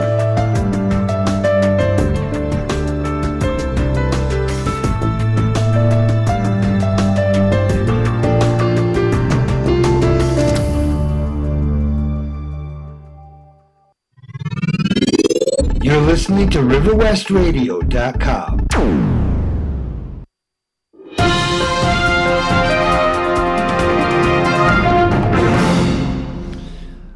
Washington trading by high-frequency firms said to face U.S. scrutiny. This article from Bloomberg on June 22nd, 2012 by Joshua Gallu and Sela Brush. High-frequency trading firms are drawing scrutiny from the U.S. regulators seeking evidence that they may be distorting market prices by conducting transactions with, get this, themselves. Said two people with knowledge of the matter. So-called wash trades, in which a party buys a contract from itself, could be executed inadvertently by firms with multiple algorithms active in the same stock or derivative, said the people who requested anonymity because the review isn't yet public.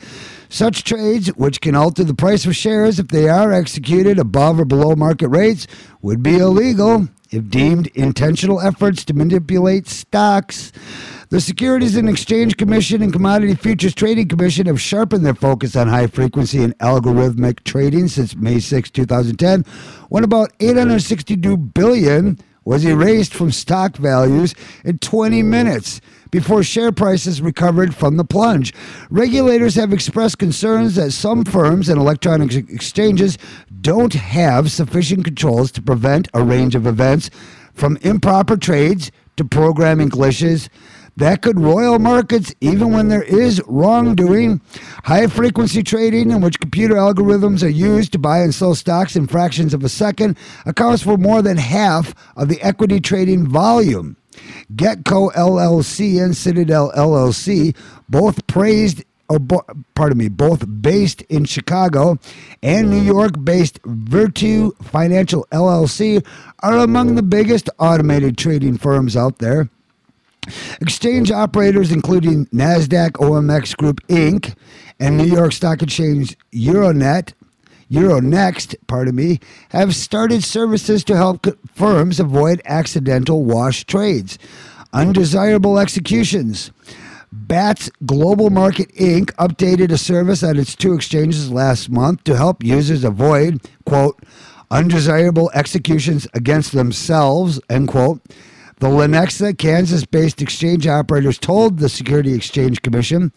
Direct Edge Holdings, LLC, began a similar service on two exchanges in 2010 to prevent the potential for or the appearance of wash sales that may occur as a result of the velocity of trading in today's high-speed marketplace, according to a filing with the SEC.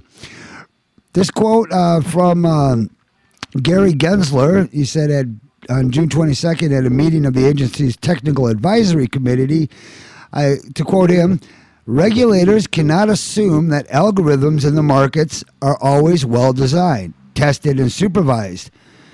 To give hedgers and investors the confidence in markets that they really need and deserve, I think regulators always need to adapt. Well, thank you, Mr. Gensler.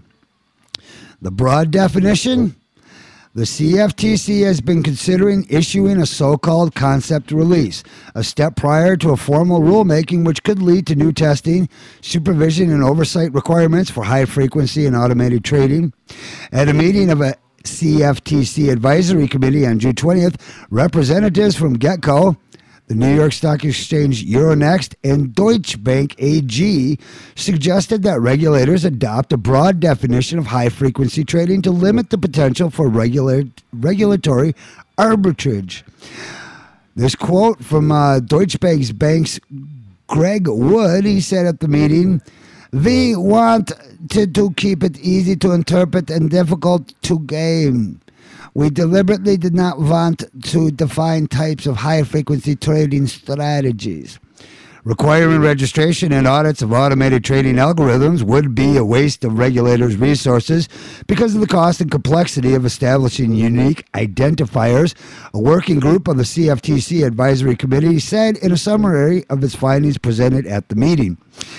Market abuse is not fundamentally a function of the means, speed, or frequency of order entry and transactions. That, according to the summary, it states focus should be on specific behaviors that undermine market integrity, irrespective of the means or pace of order entry. To contact the reporters on this story, Joshua Gallo in Washington at ggallo@bloomberg.net and Sela Brush in Washington at sbrush@bloomberg.net.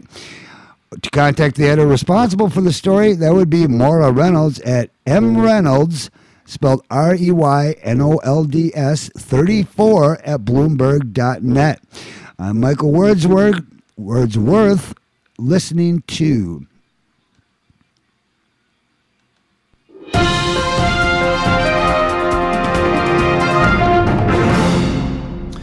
Oklahoma has been chosen as a test site for drones. If you haven't heard, the U.S. government plans on flying up to 30,000 drones in our airspace.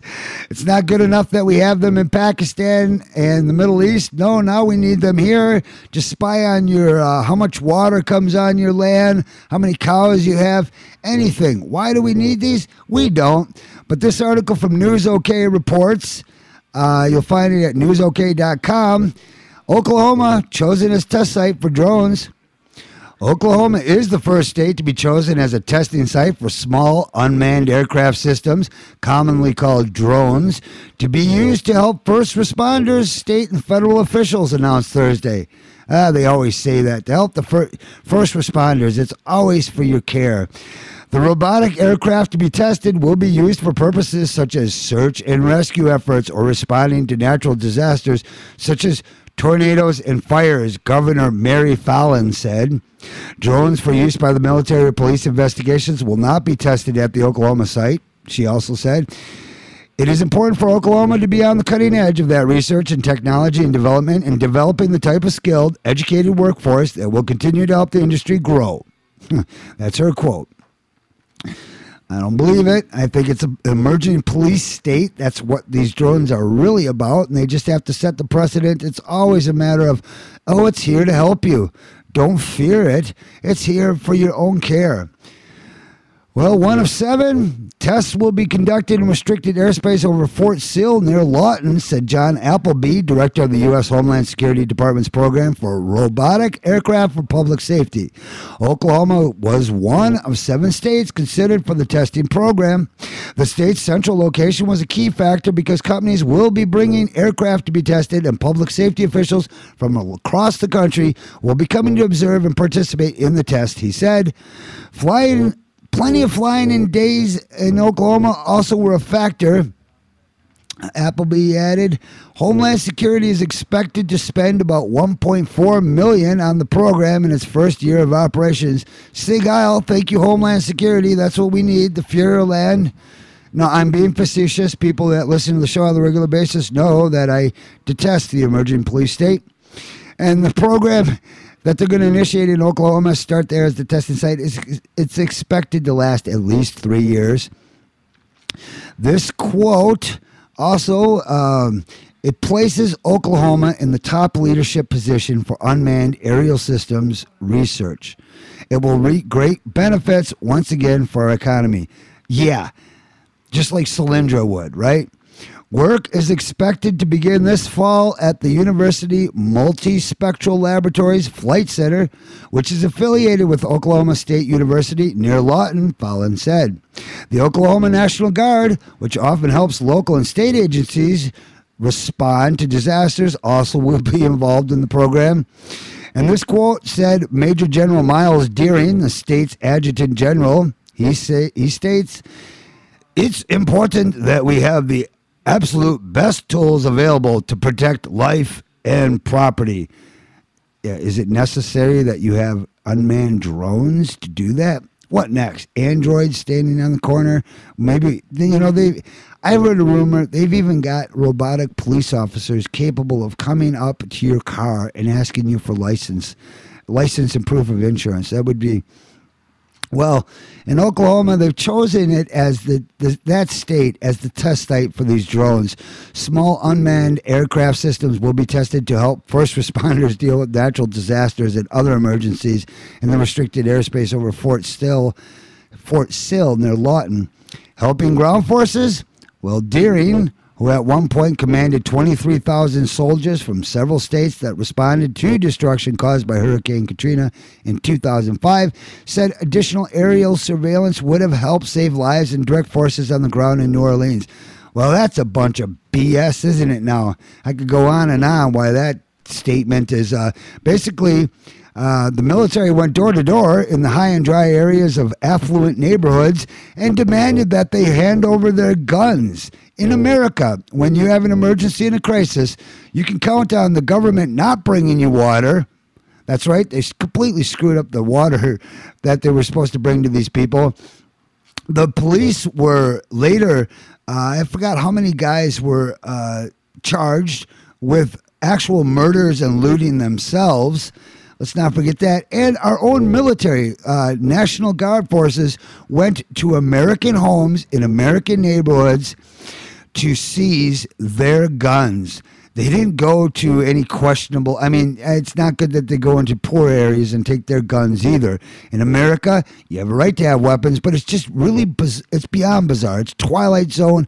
It's proof that we are on the brink of a military police takeover in this country. Well, General Deering also went on to say, real-life imagery is vitally important to saving lives and preserving property. You know what? Screw you. Screw you, you lying. I could go on and on. But he also stated the availability of unmanned aircraft would have afforded us the capability to more quickly map out areas where we were more immediately needed instead of depending on dated satellite imagery. Drones could be used more readily and economically for search and rescue operations, he also added. The hourly cost of flying a National Guard helicopter is about $5,400. The economic impact? Stephen McKeever, who serves as Secretary of Science and Technology on Fallon's cabinet, said the restricted airspace near Fort Sill was a key asset in landing the testing program in Oklahoma. Stephen McKeever also went on to say this relationship that we have with Fort Sill is vital to the development of this industry within the state. I'm sure you guys want to protect jobs, add jobs. I can't blame you for that. But do all the new jobs have to be related to the encroaching police state? I mean, that's the only jobs left, right? He says that those jobs are all high quality and highly paid, highly technical and skilled jobs. Yeah, but you won't need them when Americans no longer have a workplace and can't pull down a paycheck to buy stuff and are sitting in abject poverty. So then I guess you'll just round us up into city detention centers or FEMA camps, won't you? Well, the BS doesn't stop. This quote, certainly it will support a number of positions and even new positions. I don't know what positions. Bend over and take it? That's what I'm thinking. But it will also support additional jobs relating to some of the entities that will have to come to Oklahoma in order to test the equipment. Oh, what, 5 or 6 new jobs there? The program has the potential to be a significant economic development for Oklahoma, McKeever also added. This part of aerospace is only going to grow. Yeah, it's going to grow because they're going to switch the military from actual human beings to machines.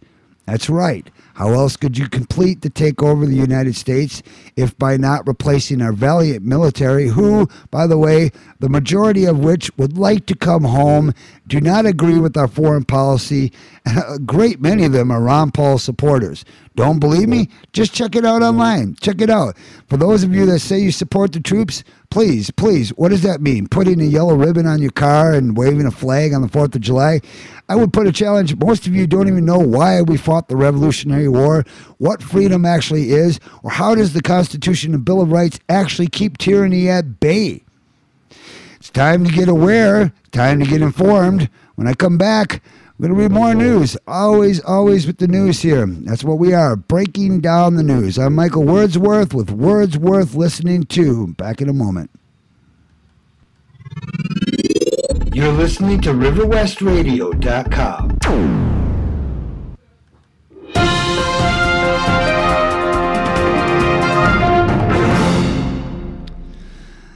What is the second half of 2012 going to bring? Are things going to get even worse than they are right now? Unfortunately, that appears more likely with each passing day. I will admit that I'm extremely concerned about the second half of 2012. Historically, a financial crisis is much more likely to begin in the fall than during any other season of the year. Just think about that. The stock market crash of 1929 happened in the fall. Black Monday happened on October 19th, 1987. The financial crisis of 2008 started in the fall. Really, it actually started in the fall, but it didn't hit the media until about 2009 in January and February. I remember that because I knew it was coming. I said to people out there, hey, you hear nothing about the economy in the news right now. And they're all like, yeah, we don't. I said, you will, real soon. I didn't know exactly how soon, but it was everything that had been set in motion by that fall. So when winter came along, boom, it fell like the snow, a blizzard, a storm. Our Lehman Brothers, they went down, and who would have thought?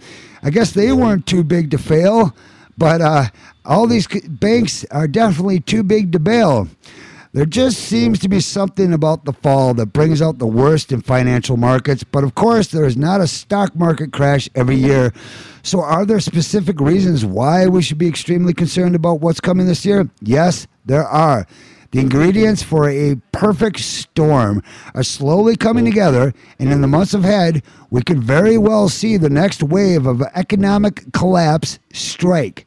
Sadly, we have never even come close to recovering from the last recession, and this next crisis might end up being even more painful than the last one. A recent IMF research paper by Luke Levin and Fabian Valencia showed that a banking crisis is far more likely to start in September than in any other month. JP Morgan. You remember back in May when JP Morgan announced that it would be taking a $2 billion trading loss on some derivatives trades when they went bad? Well, the New York Times is now reporting that the real figure could reach $9 billion. But nobody really knows for sure.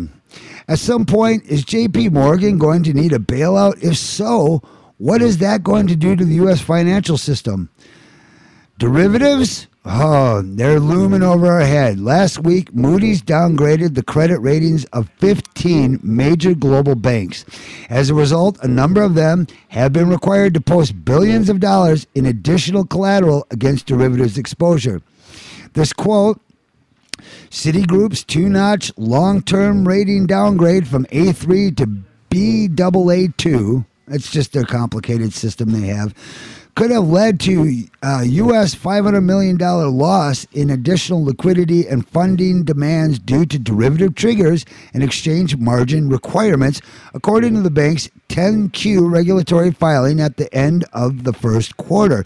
Morgan Stanley, which Moody's downgraded from A2 to Baa1, said a new notch downgrade from both Moody's and Standard & Poor's could spur an additional $6.8 billion of collateral requirements in its latest 10th The bank did not break down its potentially collateral calls under a scenario where only Moody's downgraded the bank below the single A threshold. Royal Bank of Scotland estimated it may have to post 9 billion lira of collateral as a result of the one-notch Moody's downgrade to Baa1 in a statement on June 21st, but did not detail how much of this additional requirement was driven by margin for swaps exposures. The worldwide derivatives market is starting to show some cracks, and at some point, this is going to become a major disaster. Remember, the 9 largest U.S. banks have a total of more than $200 trillion of exposure to derivatives. When this bubble completely bursts, it's going to be impossible to fix. LEAP, that's L-E-A-P, E2020 warning, has issued a red alert for the global financial system this fall. They are warning that the second half of 2012 will represent a major inflection point for the global economic system. The shock of the autumn 2008 will seem like a small summer storm compared to whatever will affect the planet in several months. In fact, LEAP E2020 has never seen the chronological convergence of such a series of explosive and so fundamental factors, including economy, finances, geopolitical, since 2006, the start of its work on the global systemic crisis. Logically, in our modest attempts to regularly publish a crisis weather forecast, we must therefore give our readers, the LEAP 2020 readers, a red alert, because the upcoming events which are readying themselves to shake the world next September, October belong to this category. Increasing pessimism? You bet. One recent survey of corporate executives found that only 20% of them expect the global economy to improve over the next 12 months, the next year, and 48% of them expect the global economy to get worse over the next year. Spain, well, they're still in the news, aren't they? The Spanish financial system is basically a total nightmare at this point. Moody's recently downgraded Spanish debt to one level above junk status, and earlier this week, Moody's downgraded the credit ratings of 28 major Spanish banks. According to CNBC, Spain's short-term borrowing costs are now about 3 times higher than they were just 1 month ago. Spain's short-term borrowing costs nearly tripled at auction on Tuesday, underlining the country's precarious finances as it struggles against recession and juggles with a debt crisis among its newly downgraded banks. The yield paid on a 3-month bill was 2.362%, up from just 0.846% a month ago. For 6-month paper, it leapt to 3.237% from 1.737% in May. Needless to say, this is very, very bad news. Italy is not doing well as well. The situation in Italy continues to deteriorate, and many analysts believe that it could be one of the next dominoes to fall. The following is from a recent Business Week article. I'm going to read this to you here. This is what we found in Business Week. The Eurozone's third biggest economy is seen as the next domino at risk of toppling after the European Union's June 9th deal to lend Spain $125 billion in bank bailout funds. Yields on Italy's 10-year government bonds reached 6.2% on June 13th, up from just 4.8% in March, by pushing up Italy's borrowing costs out of fear of default. Investors are making a default more likely.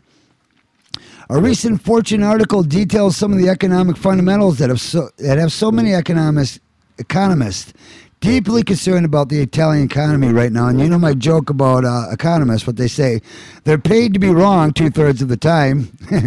Well, this comment from Fortune article states, and listen to this, the main glaring risk threats that could propel Italy down the path to become Europe's next domino is the size of country's outstanding debt, 1.9 trillion euros, or 120% of GDP.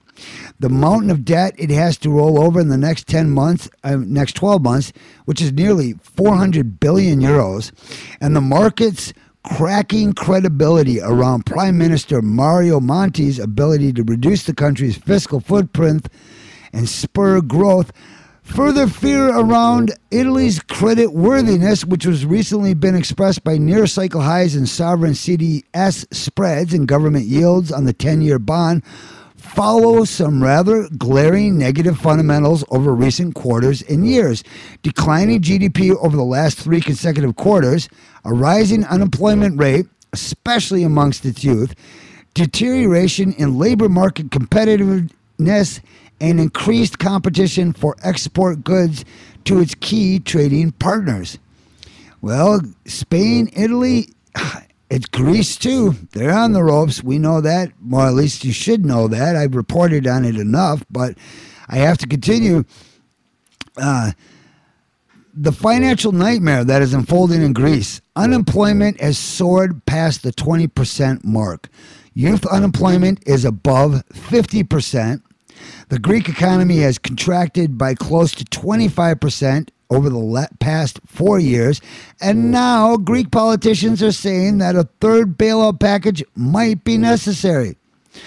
Well, right next to Greece, you got Cyprus. The teeny island nation of Cyprus has become the 5th member of the Eurozone to formally request a bailout.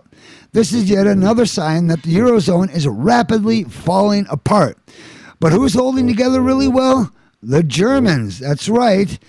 The German Chancellor Angela Merkel continued to promote an austerity path for Europe, and she continues to maintain her very firm position against any kind of Eurozone debt sharing.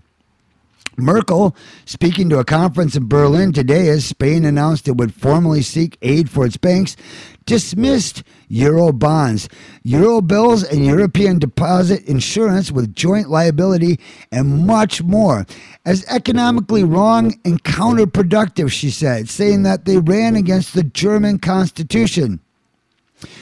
Her quote, "It's not a bold prediction to say that in Brussels, most eyes, all eyes, will be on Germany yet again," said Chancellor Merkel.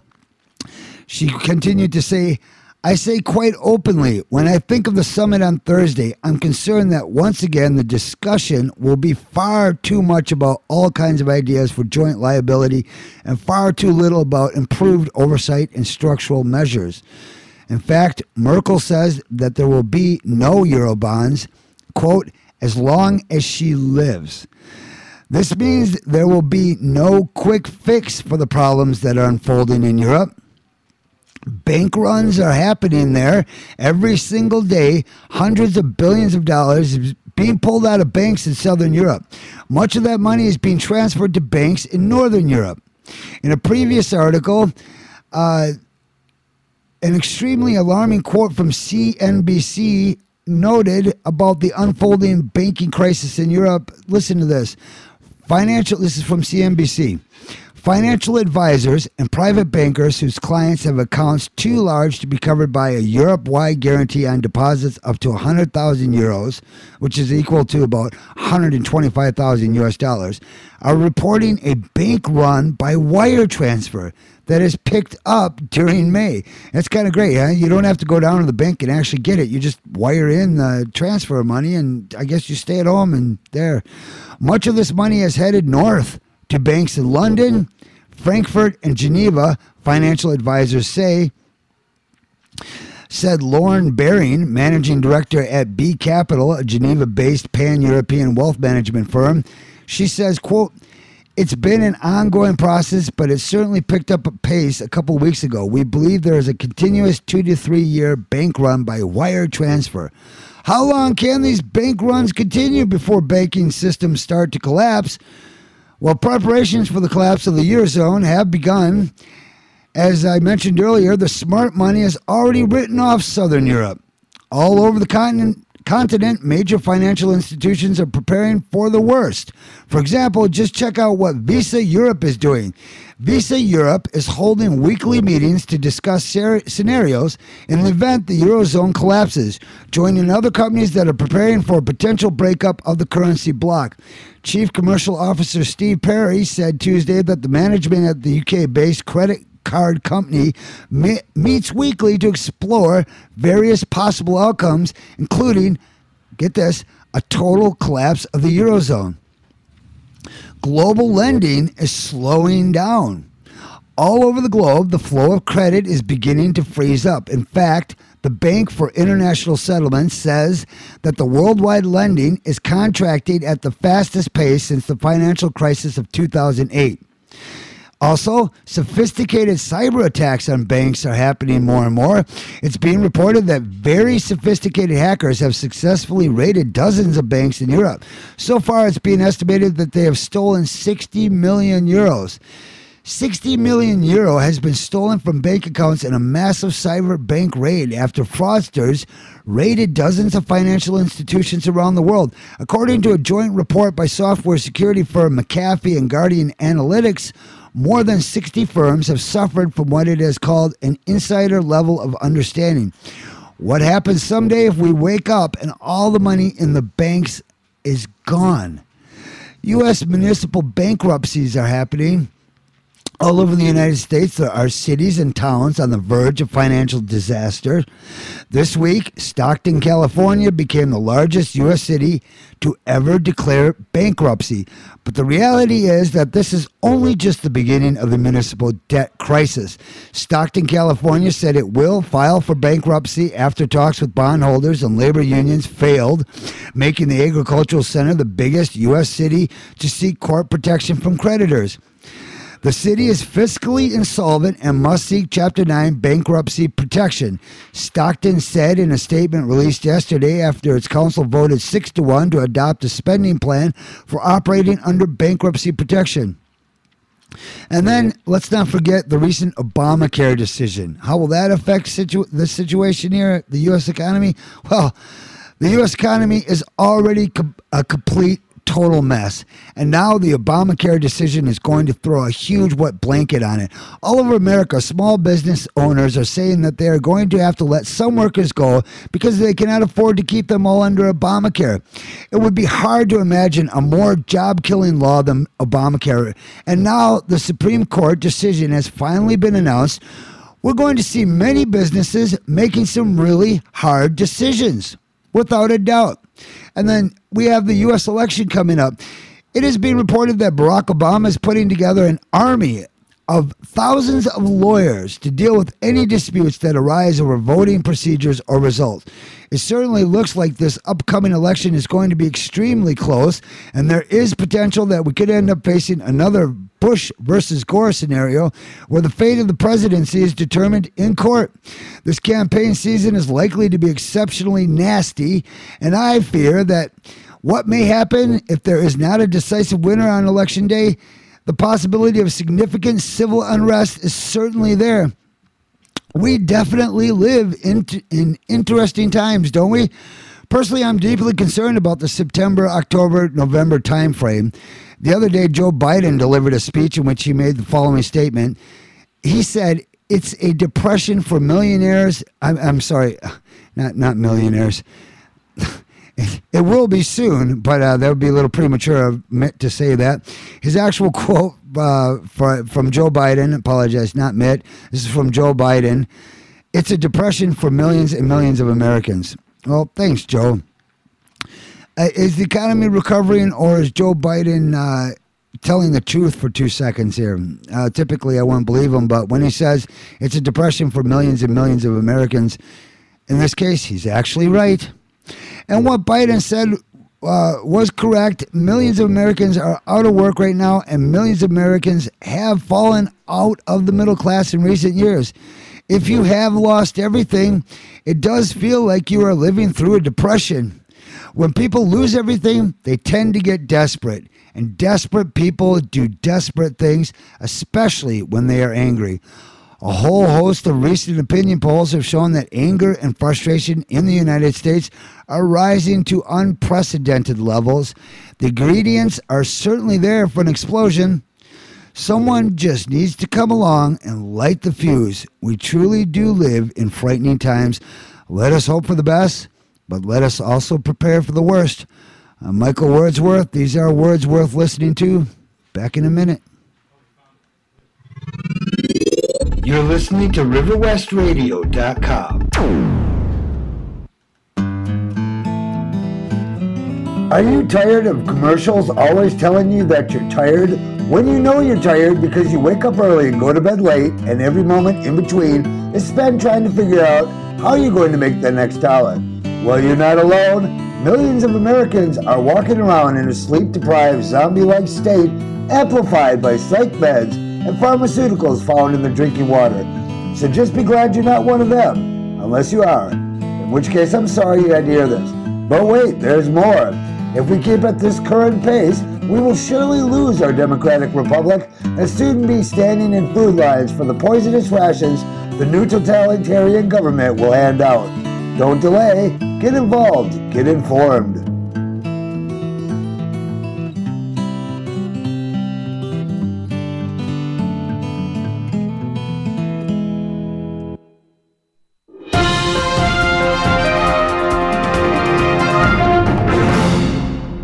European Central Bank banksters, as we like to call them, introduced new concept, negative interest rates. This article from Kurt Nimmo, Infowars.com, June 27, 2012. It's a sure sign fractional reserve banking is on the rocks. It looks like European Central Bank President Mario Draghi will cut the ECB interest rates below zero.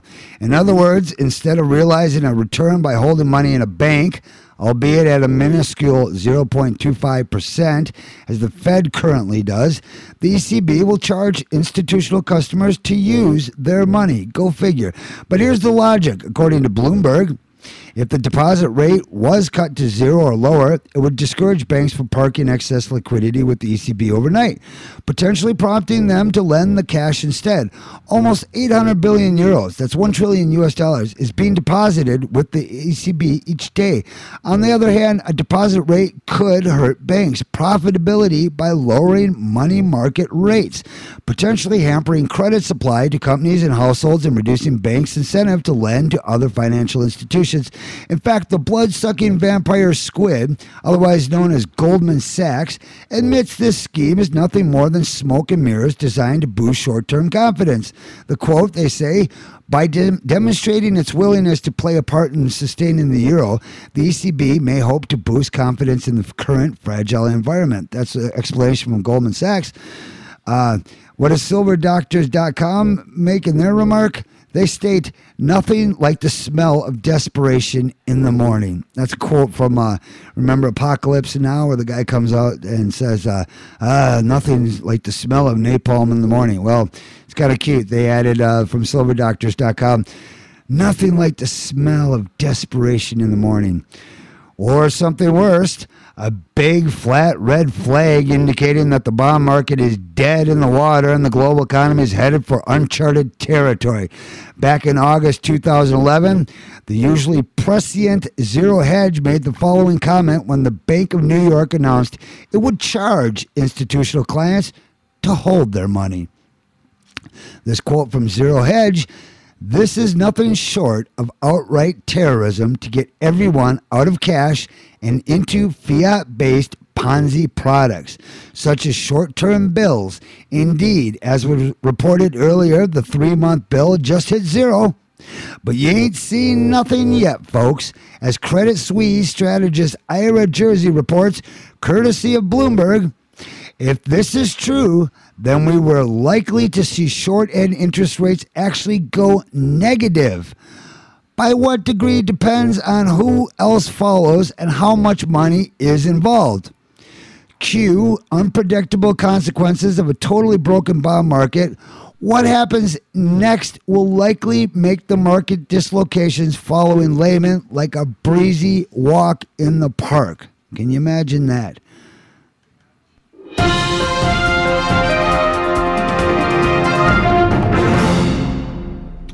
The process of surrounding Russia with military bases continued unabated through successive U.S. administrations with various color revolutions financed by the U.S. National Endowment for Democracy, regarded by many as a front for the CIA.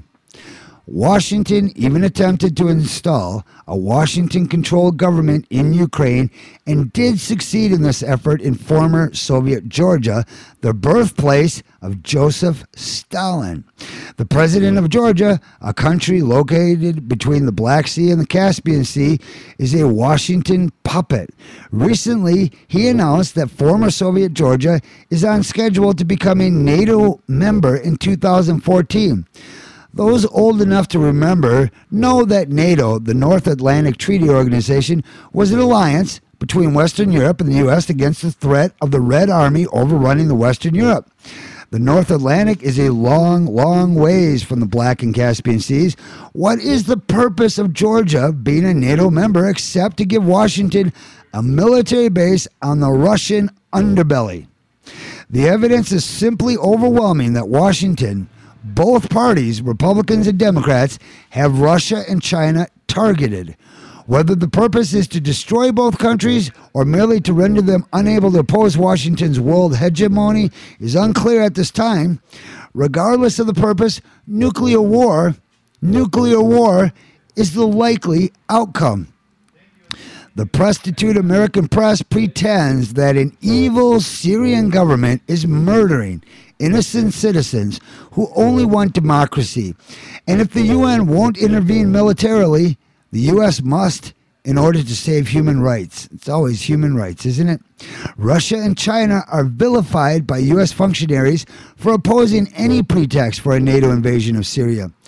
The facts, of course, are different from those presented by the prostitute American media and members of the U.S. government. The Syrian rebels, quote, rebels they call them, are well armed with military weapons. The rebels are battling the Syrian army, and the rebels massacre civilians and report to their media whores in the West that the deed was done by the Syrian government, and the Western prostitutes spread the propaganda. Someone is arming the rebels, as obviously the weapons can't be purchased in local Syrian markets. Most intelligent people believe the weapons are coming from the U.S. or from some U.S. surrogates. So, Washington has started a civil war in Syria, as it did in Libya, but this time the gullible Russians and Chinese have caught on and have refused to permit a UN resolution like the one the West exploited against Gaddafi. To get around this roadblock, fish out an ancient Phantom fighter jet from the 1960s Vietnam War era and have Turkey fly it into Syria. That's right. The Syrians will shoot it down, and then Turkey can appeal to its NATO allies to come to its aid against Syria. Denied the UN option, Washington can invoke its obligation under the NATO treaty and go to war in defense of a NATO member against a demonized Syria. The neoconservative lie behind Washington's wars of hegemony is that the U.S. is bringing democracy to the invaded and bombed countries. To paraphrase Mao Zedong, quote, democracy comes out of the barrel of a gun. However, the Arab Spring has come up short on democracy, as have Iraq and Afghanistan, two countries liberated by U.S. democratic invasions. While the U.S. is bringing civil wars and breakup of countries, as President Bill Clinton's regime achieved in former Yugoslavia, the more countries can be torn into pieces and dissolved into rival factions, the more powerful Washington becomes. Russia's Putin understands that Russia itself is threatened not only by Washington's funding of the Russian opposition, but also by the strife among Muslims unleashed by Washington's wars against secular Muslim states, such as Iraq and Syria. This discord spreads into Russia itself and presents Russia with problems such as Chechen terrorism. When a secular state is overthrown, the Islamist factions become free to be at one another's throats. The internal strife renders the countries impotent.